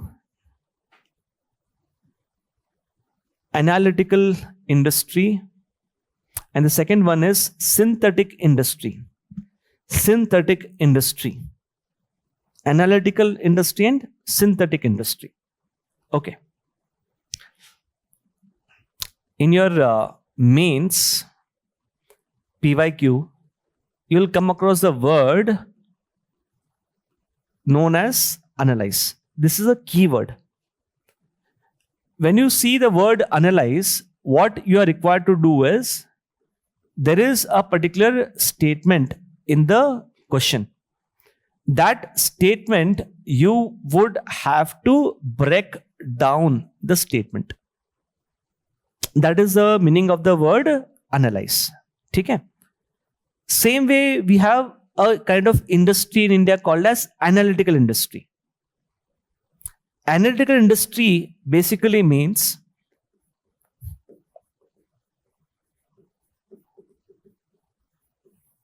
there is one particular product.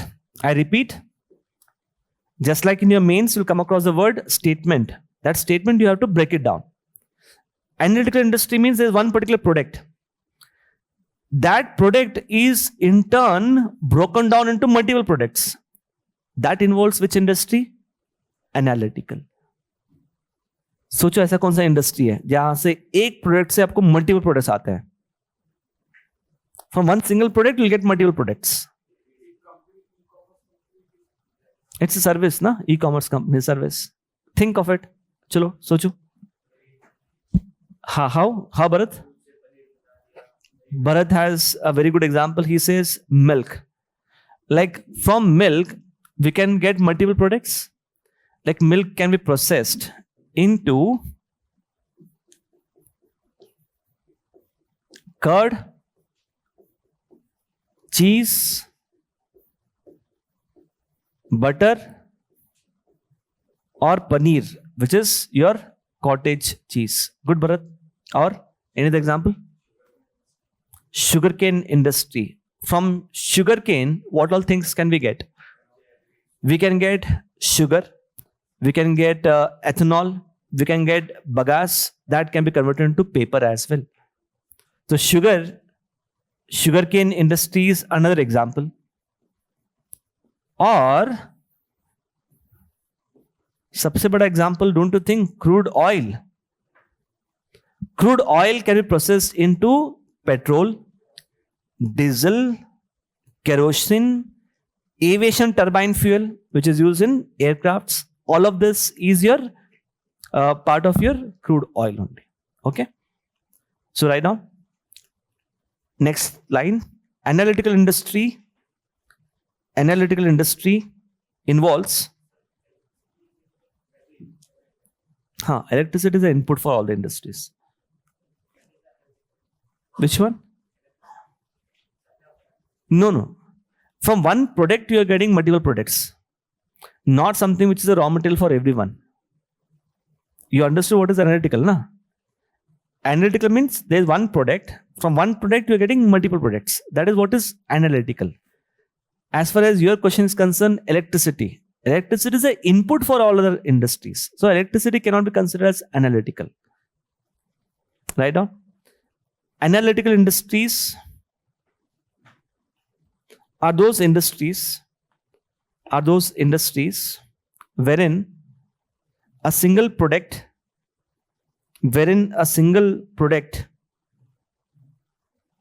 can be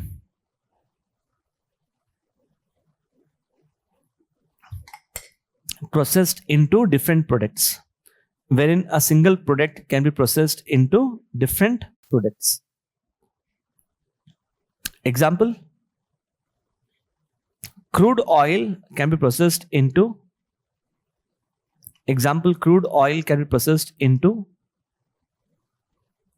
petrol, diesel, kerosene, ATF, aviation turbine fuel, etc. Similarly,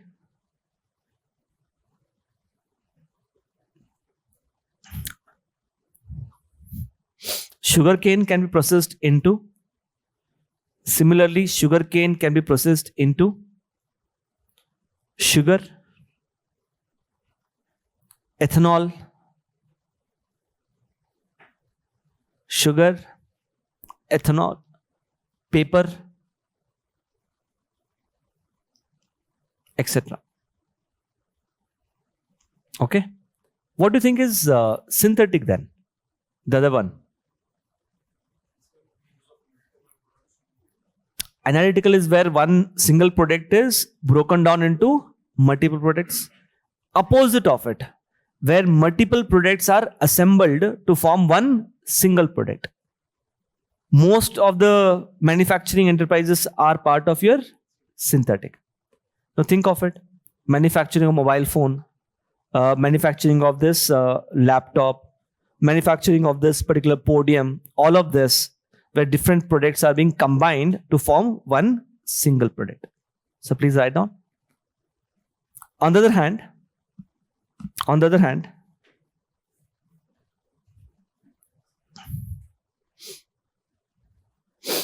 synthetic industries involve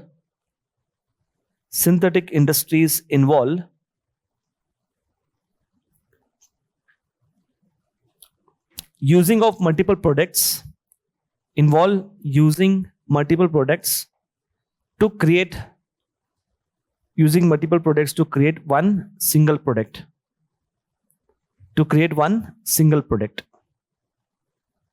Example, mobile phone.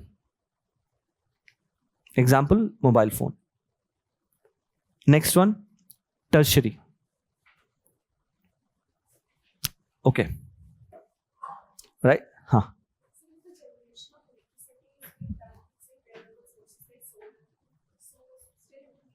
Always. In India, always generation of electricity as well as distribution is considered to be part of secondary only. Okay. Doesn't matter. Next slide, tertiary. It involves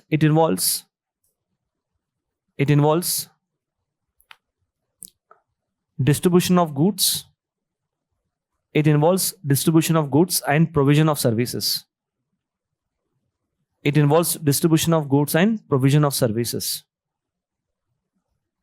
So if you are distributing goods, right, or you are providing some services, all of that will be part of the tertiary sector.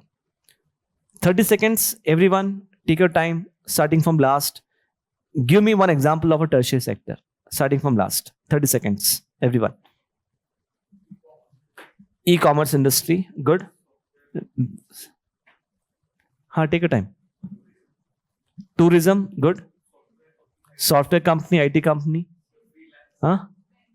Banking, transportation, just one example. ठीक है. Education, सोनिम. सोचो. Not necessary, na. Contractual based worker can be in the manufacturing also, na. Freelancing can be in manufacturing also.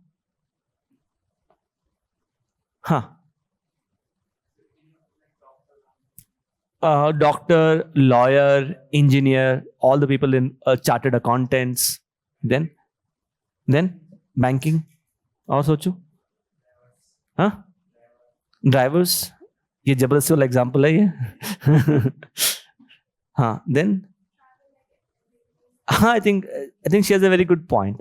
All travel and transportation, be it your road network, railway network, your aircraft, your metro, all the modes of transportation are part of the tertiary sector. Tertiary sector is very wide, understand that. For example, in tertiary sector will include one category called as trade and transportation. When I say trade, the word trade can be two types: internal trade and external trade. Internal trade means within India. Like you go and purchase something from a kirana shop. What kind of trade it is? It is a internal trade. You are involved in import and export. Then what kind of trade it is? External trade. Transportation. Think of the different modes of transportation in India. Roads, railways, ports, airports, metro. inland waterways, cruise tourism, everything is part of your tertiary sector. Then you have tourism. Even tourism is part of tertiary sector.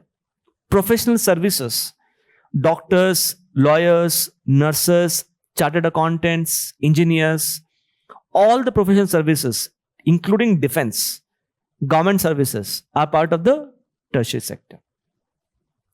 IT sector, financial sector, right? So please write down the list. It involves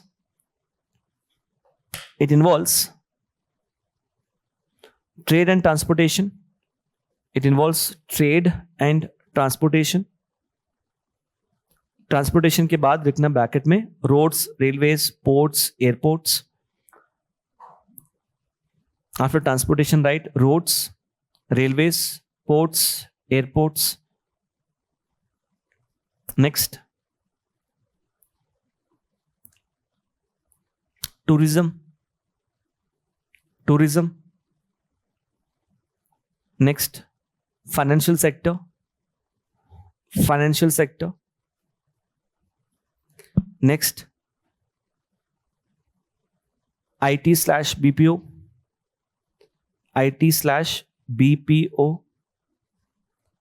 Next, professional services.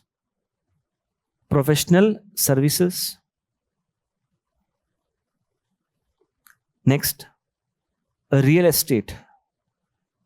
Next is real estate, etc.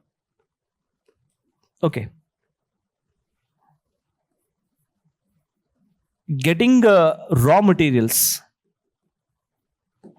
is part of which sector? Primary sector. Processing of raw materials. If you process raw materials, then it is part of the secondary sector.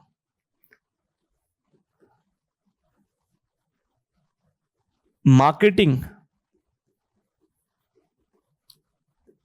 or sale and distribution of finished goods.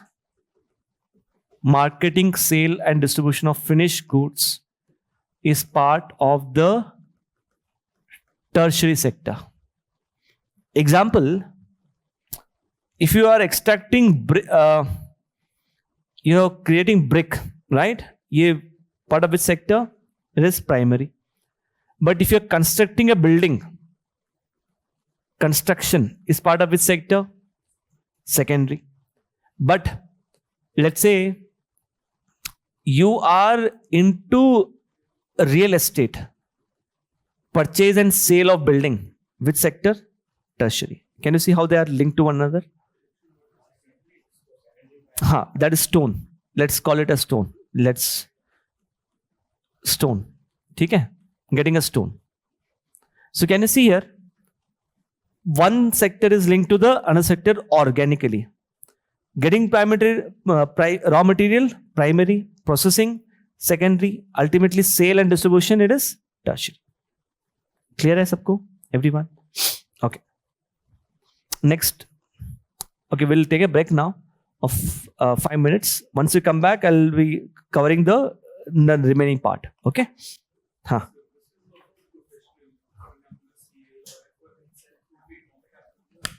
If he's doing something for himself, then it is not economic activity. Yeah. Always it should be a paid one.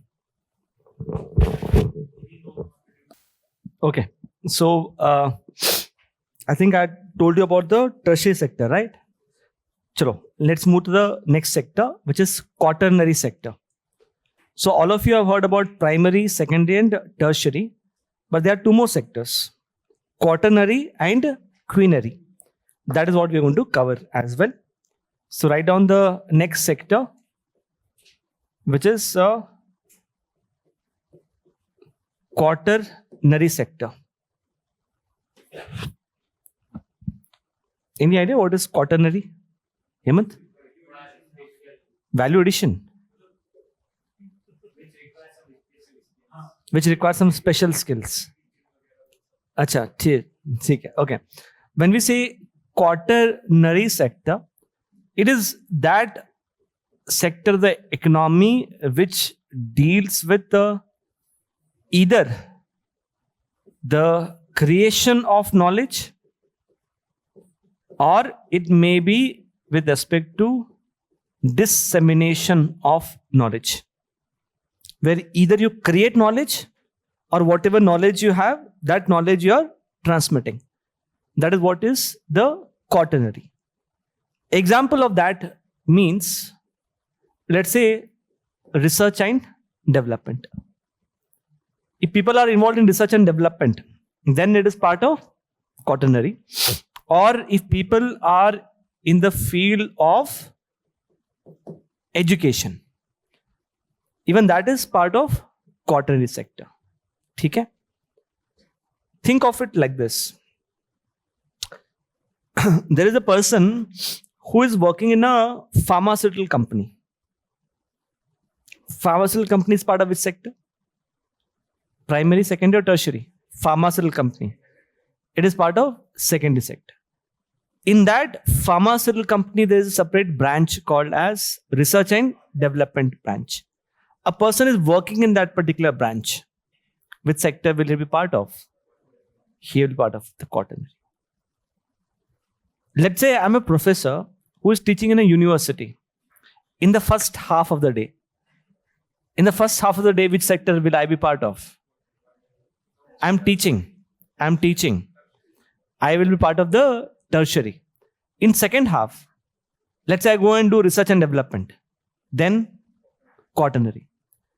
But can I say that because teaching is part of the quaternary sector, I am actually in the first half as well as second half, I am part of the quaternary sector. There's a person who is a practicing doctor. Which sector? Tertiary. But this person is also teaching at the nearest medical college. Because he's teaching, what will be part of? Education. समझ में आया सबको? Okay? हाँ.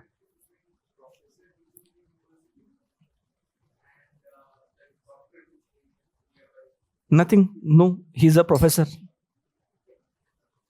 Getting it? Okay. यहाँ पे understand. If the bigger circle represents the tertiary sector, the smaller circle within the bigger circle represents which sector? Quaternary sector. So understand, quaternary is nothing but part of the tertiary only. But within the tertiary sector, it is involved in high-end activities which require highly specialized skills. Then it is part of quaternary. Please write down. Quaternary sector includes the activities which involve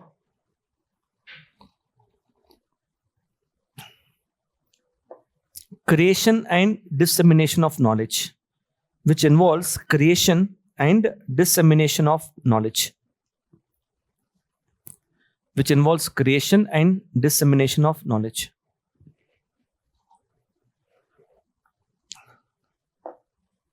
Example?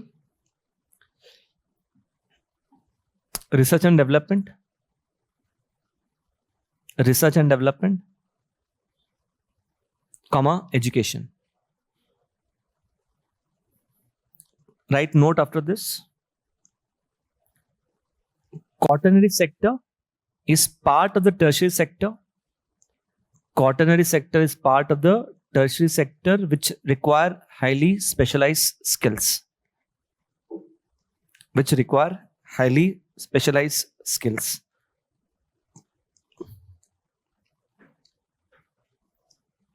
Okay. Next you can write.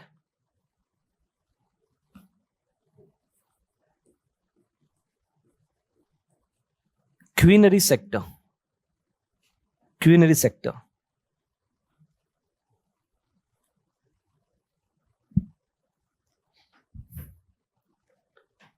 Yes. Any idea what is quaternary sector? Partly true, but not completely. Queenery. Okay, just pay attention. When we say queenery sector includes the top decision makers in the country. The people who are making decisions at the highest level, we call them as part of the queenery sector. The highest decision makers of the country can be from the government. From the government, you could say Prime Minister, Cabinet Ministers, Chief Ministers, Secretaries, Joint Secretaries in the ministries and departments, Cabinet Secretary, RBI Governor. All of this are considered to be the highest decision makers within the government. Even the private sector takes a lot of decisions. Those decisions which the private sector takes now, it has an impact on the lives of the common people. So even the highest decision makers in the private sector, the CEOs of the private sector, are also part of the queenery sector. Think of something like this. If Ambani, Adanis, if they take some decision, let's say Ambani takes a decision to increase your call rates on Jio, it's going to impact each one of us, right? If Adani, who controls 25% of the airports in India, if he decides to increase the airport fee, it is going to impact each one of us. Just like how if Prime Minister makes a decision, it is going to impact everyone. Same can be said about the private sector CEOs. Similarly, we have very big NGOs, बड़े NGOs. उनके जो heads होते हैं, whatever decisions they take, they have an impact on our lives. So highest decision makers at the government, private and NGOs, they are considered to be part of which sector? Queenery sector. समझ में आया सबको? Everyone? So please write down. हाँ, every one of us is a decision maker, Shiva. है ना? I am also a decision maker, you are also a decision maker. But not every decision maker is part of the queenery sector. The decision maker should be a highest level. Not just highest level decision makers. Understand that. Like an IAS officer will also take decisions. But is he taking decisions at the highest level, at the national level? No, no. Mostly the IAS officer in the initial years is not taking decisions. Rather, he's implementing the decisions already taken at the top level. The government will launch a policy. His role is to implement that policy. So what kind of role is he part of? He is morely service provider. Okay. So think of like this. When you enter into IAS, which sector will you be part of? Do not expect that directly आप queenery sector में jump करोगे. You are not going to be part of the queenery sector. You are initially going to be part of which sector? Tertiary sector. From tertiary sector, as your career progresses, you will become part of the queenery sector. Clear with this? Okay, right? It includes the highest decision makers in the country.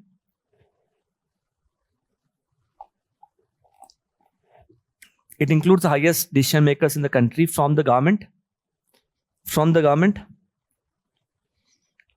private sector,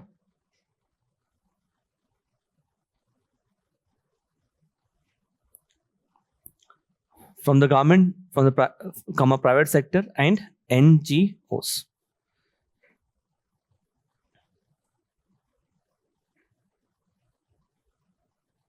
Okay, there's someone from the online.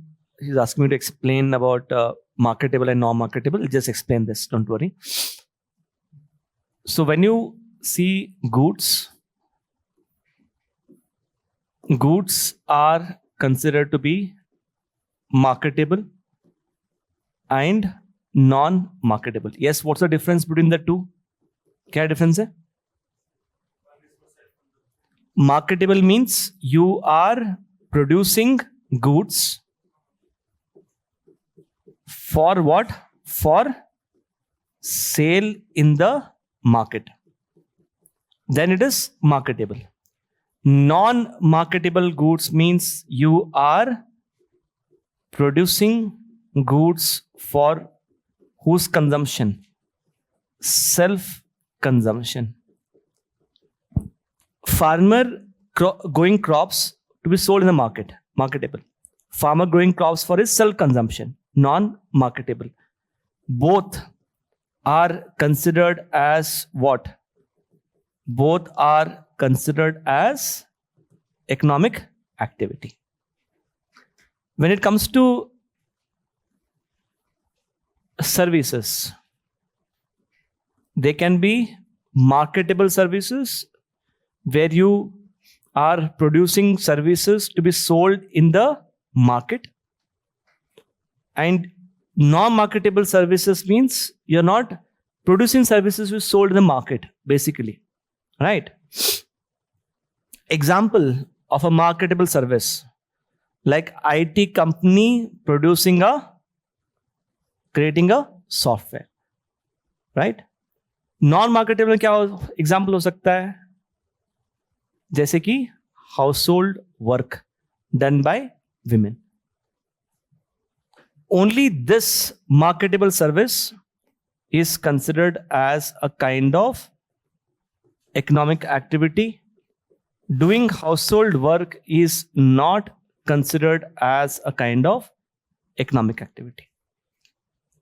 Think and tell me which kind of non-marketable service is considered as economic activity in India. I give you some exceptions.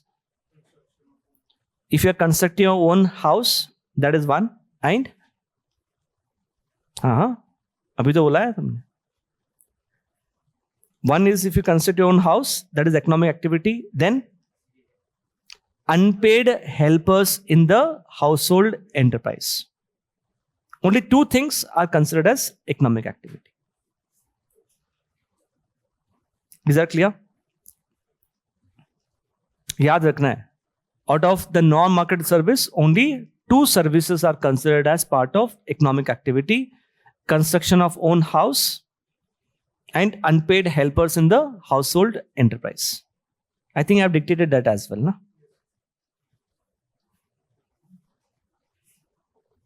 Okay.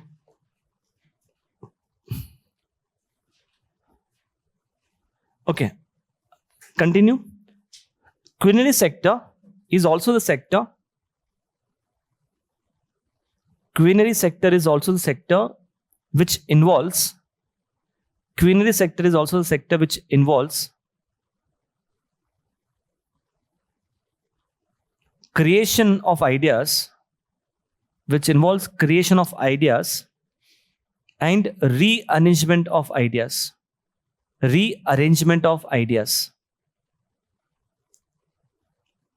Basically, you create some idea and then you could also rearrange those ideas. Think of it.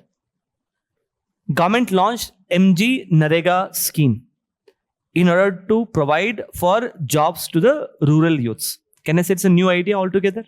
We are creating a new idea. Same MG Narega is now being used for water conservation. Water conservation means, let's say it is being used for construction of village pond. On one hand, you are providing jobs to the rural youths, while on the other hand, you are constructing a village pond which will help us in rainwater conservation. ये क्या है? ये rearranging ideas. Already we had an idea. Using that idea, we came up with a new idea. That is what is rearrangement of ideas. समझ में आया? Okay? Fine. Please have a look at this question. Prelims 2024. All of you tell me. Storage of agricultural produce.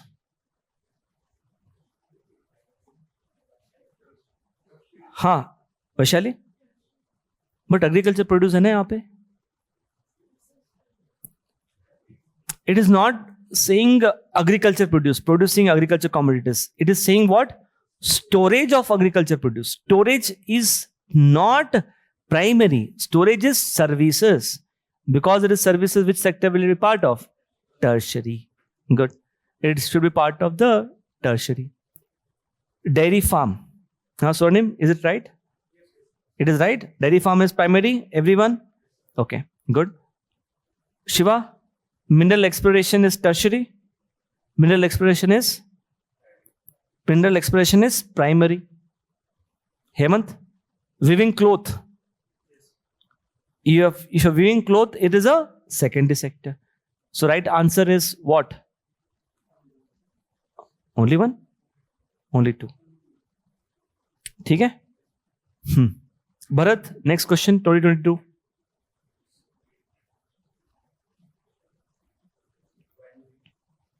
Culinary sector, right? I think it's quite easy. It's a sector which focuses on creation and rearrangement of new ideas. Okay.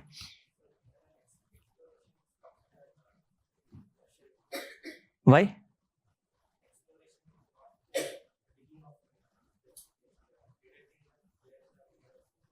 Always it is part of primary. Understand that. Always mining, be it any activity related to mining, is always, unless it is sale. Huh.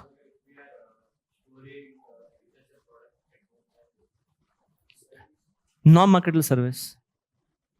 And is it included as economic activity? It is not. है ना?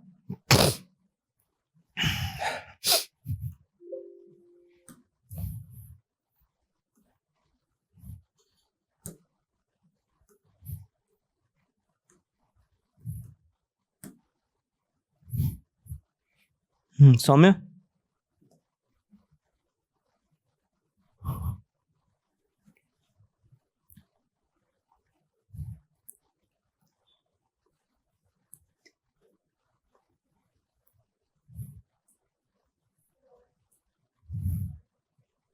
all four.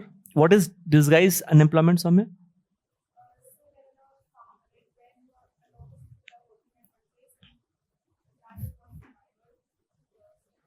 Okay, we'll discuss what is disguised unemployment. Understand, disguised unemployment means a person is working. He is working, but his contribution is equal to 0. Even if you take out that person, na, output is not going to fall. ऐसे लोगों को क्या बोलते हैं? Disguised unemployment. Why is the word disguise used? Because something it is hidden. Unemployment is hidden. He is working, but his contribution is equal to 0. In the morning batch, I asked the students, can you give me an example of disguised unemployment? One of the students gave a very interesting example. He said government servants.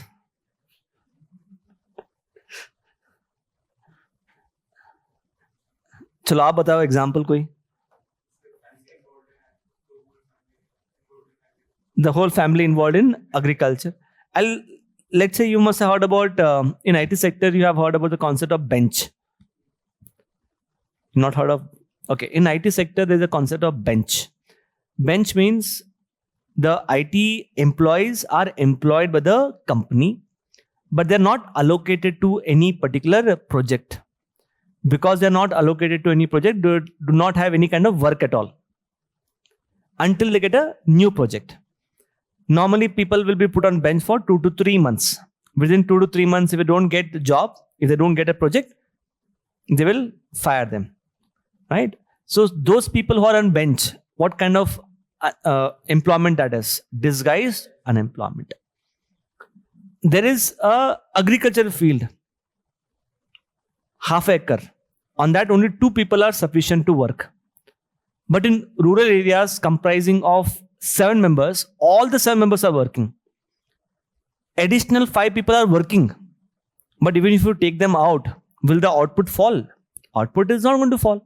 So those 5 people who are employed in agriculture, what will they be called as? Disguised unemployment.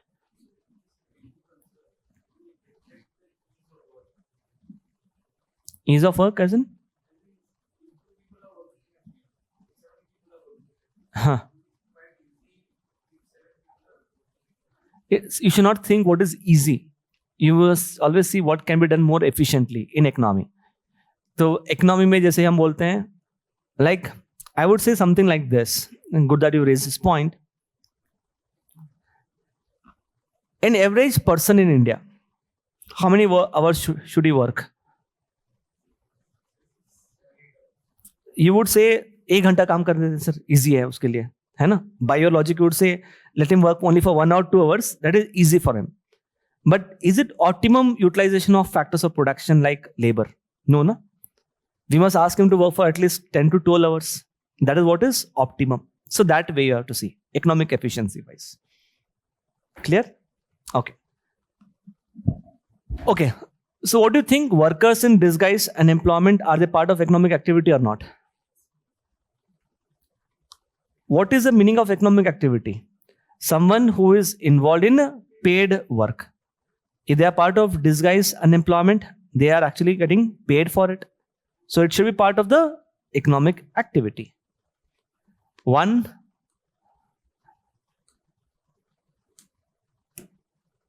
2, 3, 4.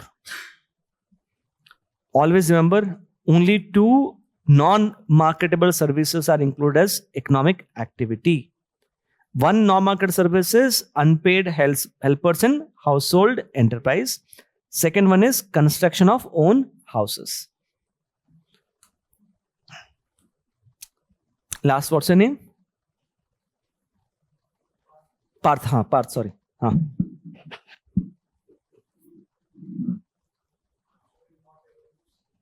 You're not able to see, Parth? What's your name?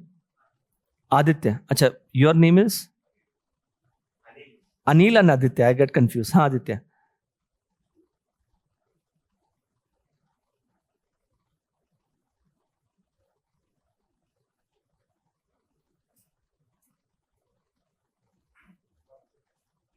Take your time. Take your time. No need to rush.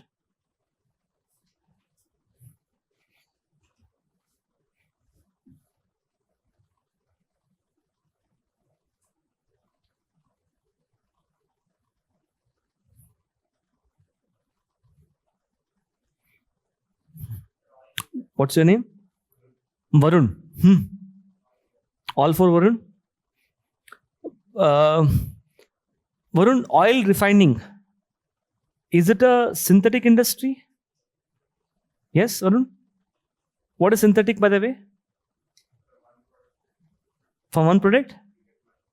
That is synthetic or analytical? Synthetic. Okay, that's the reason why I explained to you the meaning of the word analyze that you come across in your mains. When you come across the word analyze in your mains, what you do? There's one statement. That one statement you break it down into multiple things. उसको क्या बोलते हैं? Analytical. Synthetic क्या बोलते हैं? When you bring together multiple things. So oil refining is analytical or synthetic? He's getting tensed. Hemant. Oil refining is analytical, right? Tense nahi hona hai. No need to get tensed. I have seen people committing silly mistakes in UPSC because they are tensed in answering the question. ठीक है? Processing of milk into milk-based products. Anil? It is analytical. Mining? Extractive. So this is right, this is right, and this is right. Answer is only 3. Is everyone clear? Varun, what is the problem?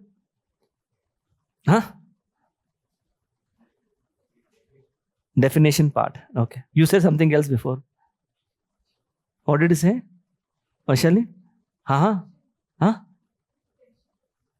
What did you say before? Nothing. Okay. Okay. Next one.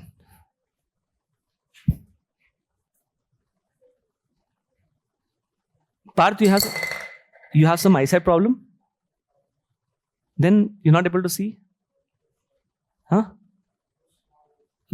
From next class, you can sit in the front. Okay. Shiva?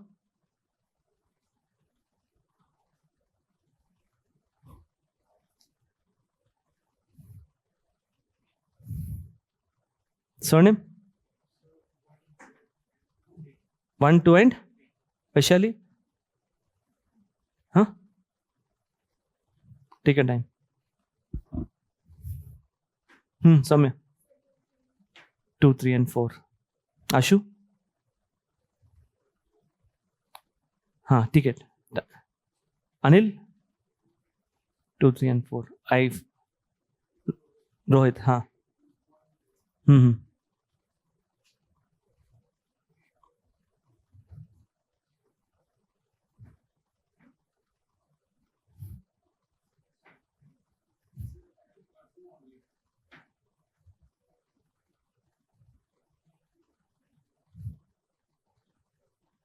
What is extractive industries, Rohit?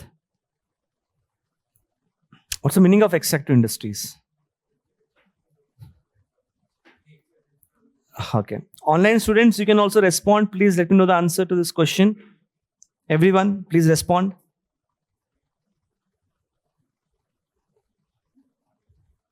Hemant. 2, 3 and 4. Vaishali, what is the confusion so much? First one, आप कहाँ से extract कर रही हो? You are extracting something from the waste material. Did I say that is extractive? Extractive is when you extract something from the nature.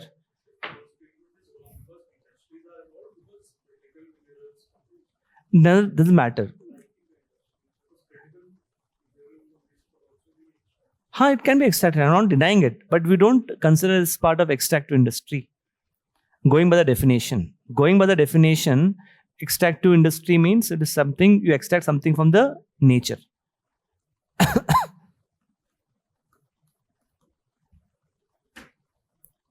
Okay, fine. Next, you can write.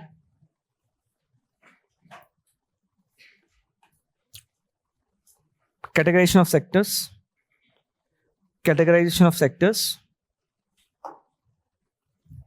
Okay.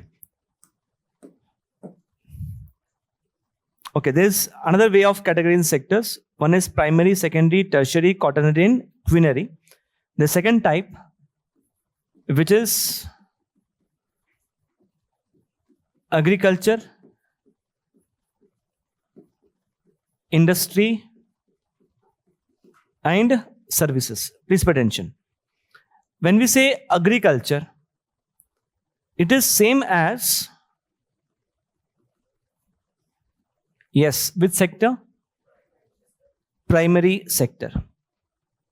Varun, just have a look at the list of primary sectors jo I have dictated. I have dictated the list of primary sector. It is applicable to everyone as well. There is one activity which is not included in the agriculture from primary. Take a time.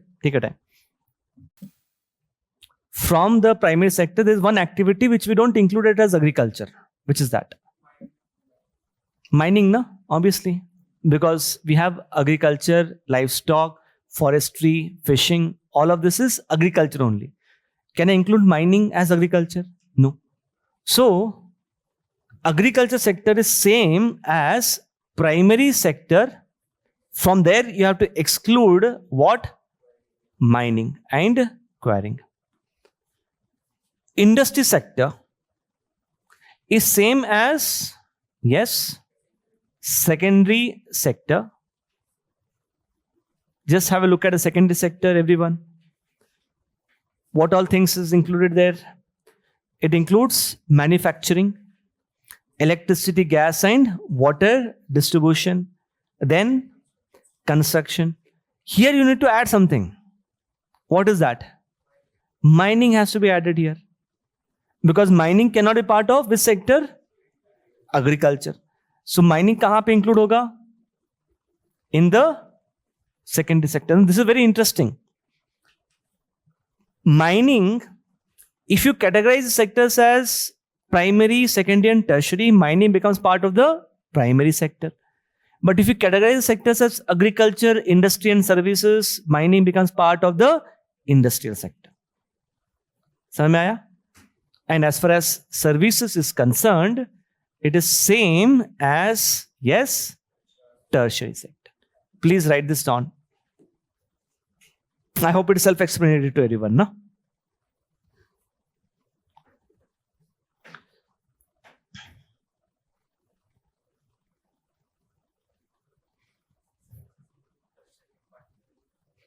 No, generally, quaternary and quinary, very, very rarely we use that. But you can say quaternary and quinary, they are part of the services only.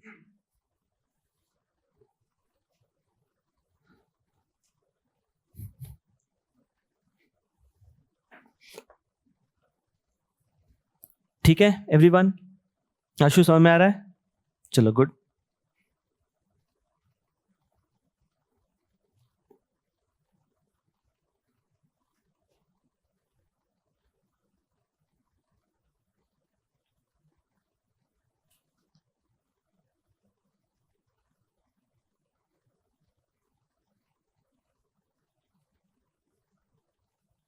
Okay, fine. Next you can write down trends in the contribution of sectors. Trends in the contribution of sectors.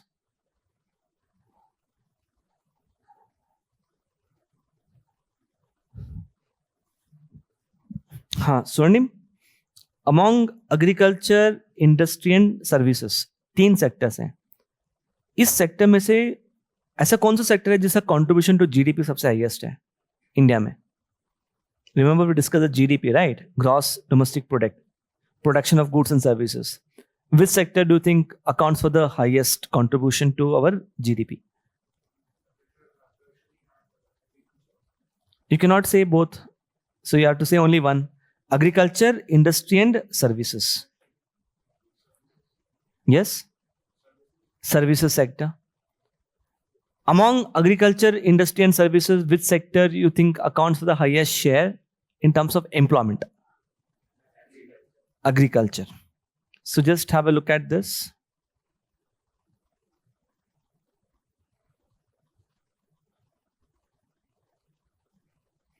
Look at this. You have agriculture, industry and services. You can see their contribution in terms of GDP. GDP means how much is the value of goods and services that we produce in 1 year.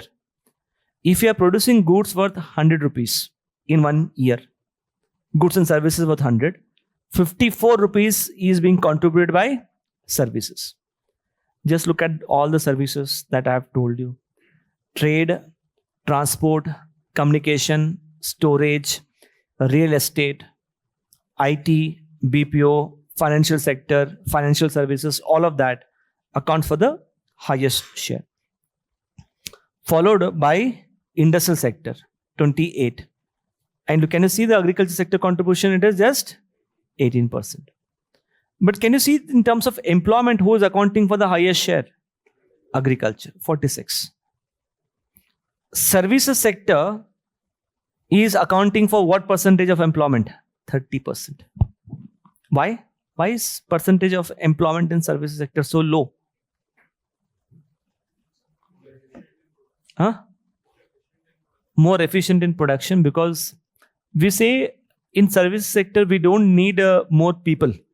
In services sector, we need more capital. It is more capital.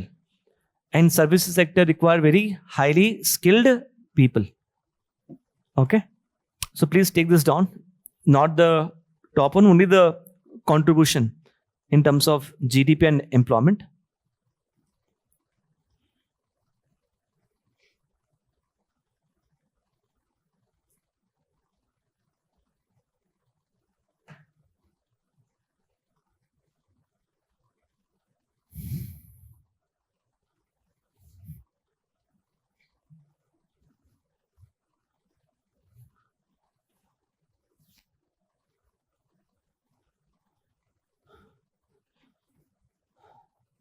Okay, write down after this. Generally in Parth, ho gaya? Done? Aditya, just help him. Soumya, done? Everyone? Shiva? Okay. Can you see this question which was asked in 2017? In prelims 2017, you had this first statement which says share of agriculture in GDP increased enormously And this is since what? 1991. If you just know what is the present share of different sectors to GDP and employment, that is not going to be sufficient. You should also know what is the trend since 1991 and also in the last 1 decade, in the last 10 years. So let's look at the trends as well. Let me ask you a question. What do you think may have happened to the contribution of GDP to our GDP in terms of its contribution since 1991? Agriculture. Agriculture का contribution कम हुआ है, ज़्यादा हुआ है या same है? हाँ, yes or no? Increased? You think it is increased? हाँ, आदित्य? कम हुआ होगा. Anyone thinks it has increased apart from Swarnim? Varun, आपको भी लगता है? सौम्य? It has decreased. Okay. If you see, since 1991, the share of agriculture sector to India's GDP has actually got reduced. Since 1991.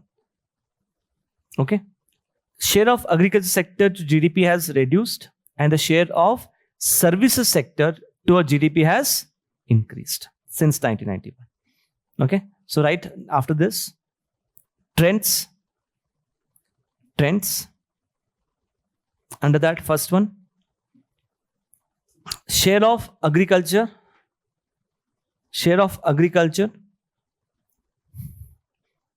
to GDP and employment. Share of agriculture to GDP and employment has declined since 1991.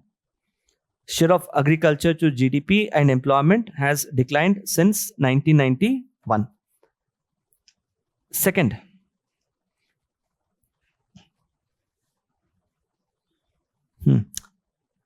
okay, what do you think may have happened since last 10 years for the share of agriculture to GDP? Last 10 years? Reduce why?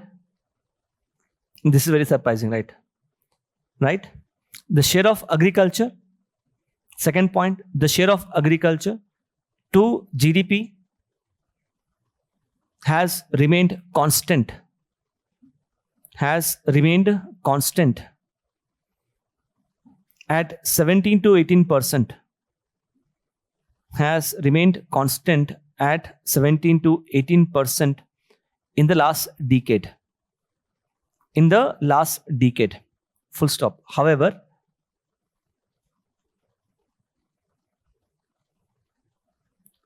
the percentage of workforce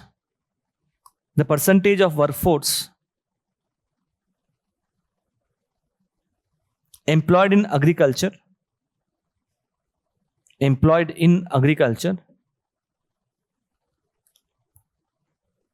has reduced in the last decade. Read what I have mentioned. In the last 10 years, in terms of its contribution to GDP, वो क्या हुआ है? Constant है.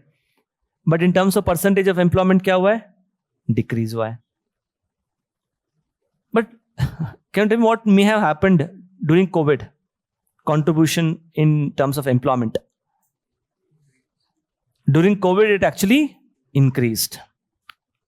So write in the bracket, there was marginal increase.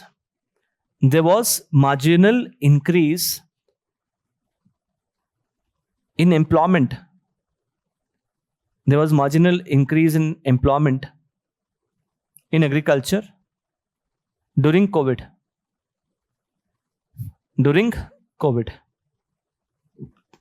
Okay, next trend. The share of manufacturing sector to GDP. The share of manufacturing sector to GDP in the bracket 14 to 17%. The share of manufacturing sector to GDP in the bracket 14 to 17%, bracket close, and employment.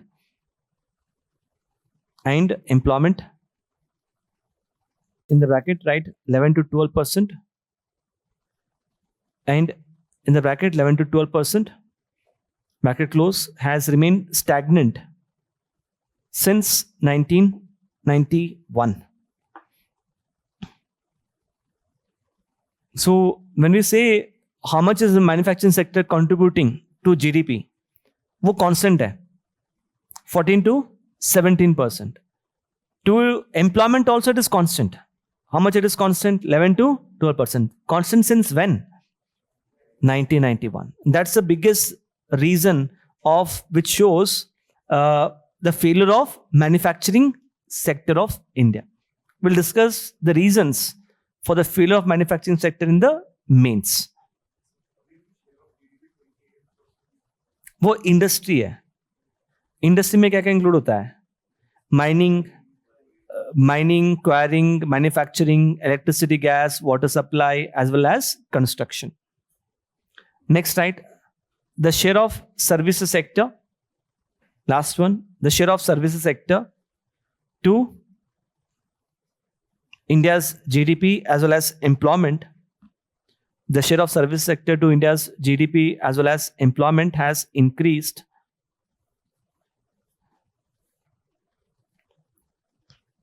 since 1991 as well as in the last decade. Since 1991 as well as in the last decade. All of you just read all the trends.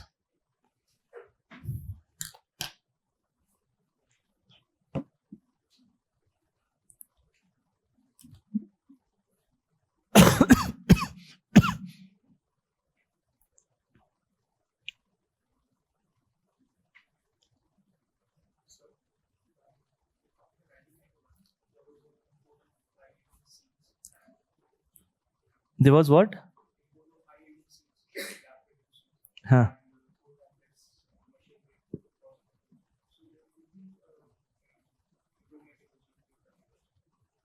We're not saying, okay, you're confusing the two things. We're not saying output of agriculture. We're saying its contribution to GDP. They're two different things. Okay, I'll just show you question, then you'll understand. Yeah, that clear है सबको? Okay, just answer this. The share of agriculture to GDP since 1991, what has happened? Reduce हुआ है. Share of agriculture to GDP since last 10 years, constant. Percentage of people employed in agriculture since 1991 as well as in the last decade क्या हुआ है? Decrease हुआ है. Except for a marginal increase during COVID. Share of manufacturing sector क्या हुआ है? Stagnant, constant since 1991, both in terms of GDP as well as employment. Services sector का क्या हुआ है? Increased, both in terms of GDP as well as employment. Let me just show you a question now. Okay, answer this question. Which of the following have occurred in India after the liberalization of economic policies in 1991?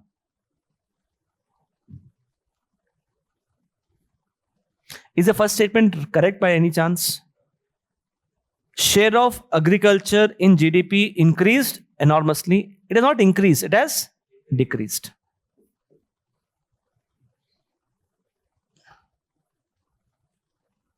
Swarnim, what do you think is the answer? 2, 3, 4. Hemant? 2 and 3 only. Anil? Huh? 2, 3 and 4. Varun? हाँ भरत? जब ये exam में आया था तब 2017 में आया था ना, तो 2017 का समय 2 and 3. 4 तो रॉन्ग है, आपको ऐसे लगता है? Okay. India's foreign exchange reserves increased. Possible, increased. But it says enormously. It's a very extreme statement. And generally we say that if you come across any extreme statement, 99% of the time that statements are incorrect. 99% of the times. But at the same time, I said 99%, not 100%. 1% of the times the statements are correct, and this is 1% of the time where the statement is actually right. India's foreign exchange reserves have increased enormously. 1991, the amount of forex we had was too less. I told you we had forex reserves or dollars to pay for only 2 weeks imports. India in 2017 was having world's 5th largest forex reserves. So obviously the answer is right. So the answer यहाँ पे क्या होगा? 2, 3 and 4. Understood, Bharat? Okay. Answer this question.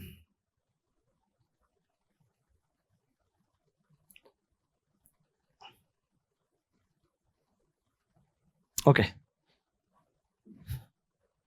Practice MCQ number 3. The share of manufacturing sector to India's GDP has increased in the last decade. क्या हुआ है? Share of manufacturing stagnant है, constant है. Read the second one. There has been increase in the manufacturing sector output since the launch of Make in India. But ये तो थोड़ा गड़बड़ लग रहा है ना. एक तरफ हम बोल रहे हैं कि manufacturing sector output has increased, but on the other hand we are saying its share in terms of percentage of GDP has remain constant. ऐसे कैसे हो सकता है? Absolute value it has increased, but if you express that as percentage of GDP, that has remained constant. I'll just explain to you. It's like saying 2024. Let's say our GDP was 100. 2025 our GDP is 200. If you see manufacturing sector output, let's say it is 15. We generally express contribution of different sectors as what? Percentage of GDP. 15 of 100. कितना percentage होगा? 15%. Let's say here it is rupees 30. From 15, the manufacturing sector output has increased. But you convert this as percentage of GDP. कितना होगा? It is still 15% only. I hope you understood. So what has happened to agriculture sector output in the last 10 years? In absolute value, agriculture sector output in terms of absolute value in the last 10 years has increased. But when you express this as percentage of GDP, वो क्या दिखाएगा? Constant. Understood, Swarnim? Because we are adopting modern techniques ना. जैसे कि every year rice का production बढ़ रहा है, वीट का प्रोडक्शन बढ़ रहा है, मिल्क का प्रोडक्शन बढ़ रहा है. All of this is increasing. But if you express that as percentage of GDP, that is same. So you should not confuse the two things. Is that clear? Okay. Last one. Right.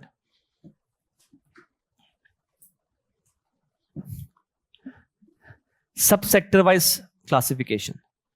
Subsector wise contribution. Subsector wise contribution. Okay. I just need 1 minute. We'll end the class after that. Okay.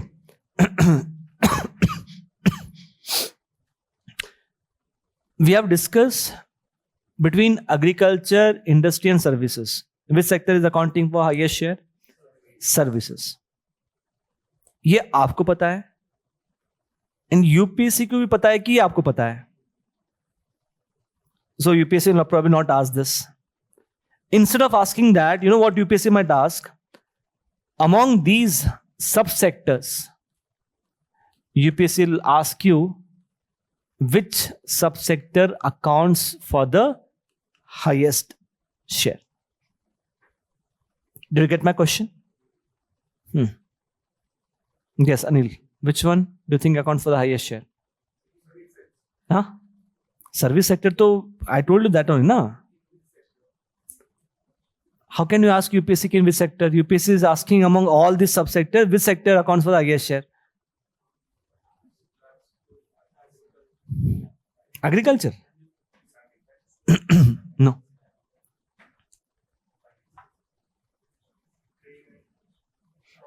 Trade.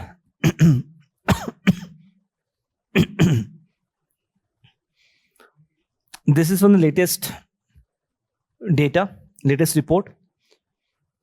Please have a look at a breakup of all the subsectors. Which subsector is accounting for the highest share? Can you see here? Financial, real estate, and professional services. We classify them as one single group. It is accounting for the highest share of 23%, which means somewhere 1/4 of our output is coming from financial sector, real estate sector, and professional services. It is followed by which sector? Yes? No, it's not manufacturing. Manufacturing is 14. It is actually agriculture. Agriculture accounts for the second highest share. Yeah, the clear है सबको? So please write down. Financial, real estate, and professional services. Financial, real estate, and professional services. In the bracket 23%. Financial, real estate, and professional services in the bracket 23% account for the highest share. Account for the highest share, followed by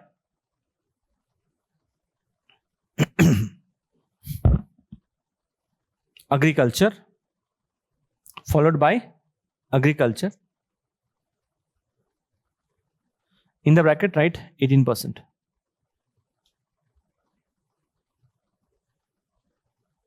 Is that clear?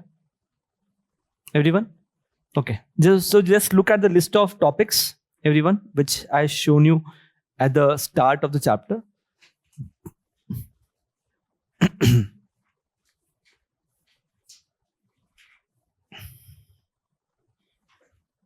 So there's only one topic which is remaining, which is formal and informal sector, that we'll take up in tomorrow's class. Okay? Okay. Before winding up the class, just one small thing.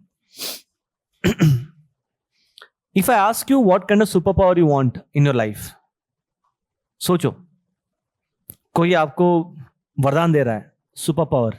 What superpower would you want in your life? क्या मांगोगे भगवान से? Some kind of superpower. There was a student who said I should just sleep on the book and वो transfer होना चाहिए from book to mind, ताकि पढ़ने की जरूरत ही नहीं पड़े. I think it's a good superpower which a student had thought of. You guys must have thought of some superpower. Surname? He's thinking whatever I speak, it comes to. He says Surname gets rank number 1, he gets rank number 1. Good. आशु कुछ सोचा है? ऐसा कुछ superpower? No? Heman? Huh? A time machine to go to the past and change something about the past. Okay? Anil? Knowledge. Bharat? Huh? What is that? What is that? Unlimited. Acha, okay. ठीक है.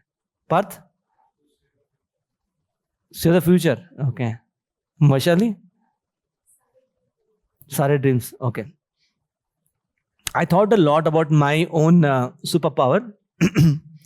The superpower which I would want in my life is I could sneak into the minds of the other people. This is a kind of superpower which I would want. The reason is it will help me in my career. It will help me to become a better teacher. Like I explain a concept to you guys, and अगर मुझे लग रहा है कि someone is not being able to understand a concept, then I can re-explain the concept without the need for that person to ask me the question on that. This is something which I would want in my life, a kind of superpower, which obviously I'm not going to get it. I know that for sure. But मुझे पता है, you guys can give me that superpower. समझ गया ना? तो what is that superpower which you guys can give me? जब भी कुछ भी doubt हो जाए, no matter whatever doubt it is, no matter how silly the doubt is, please open up and ask me your doubts. Do not think ki, what if the doubt which I'm asking is a silly doubt? What will sir think? What will the person sitting next to me think? You never know, the person sitting next to you must be having a much sillier doubt than what you have. And I have seen students in my life. The best students are those people who start with silly doubts. They will be the ones who gain more knowledge.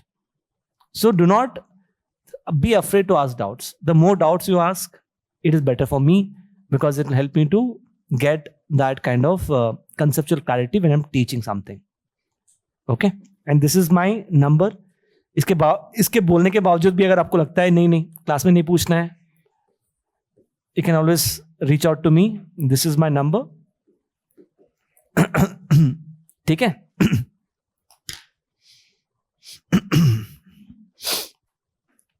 Fine then. So I'll meet you tomorrow, right? Tomorrow, please get the newspaper. And ये अभी तक जो चल रहा था ना, understand this is like a warm up, because I'm not actually started with the economy. In the first class, I deliberately wanted to keep it very light. Probably from second or third class, the real economy will start. Okay? Chalo, thank you so much. Thank you.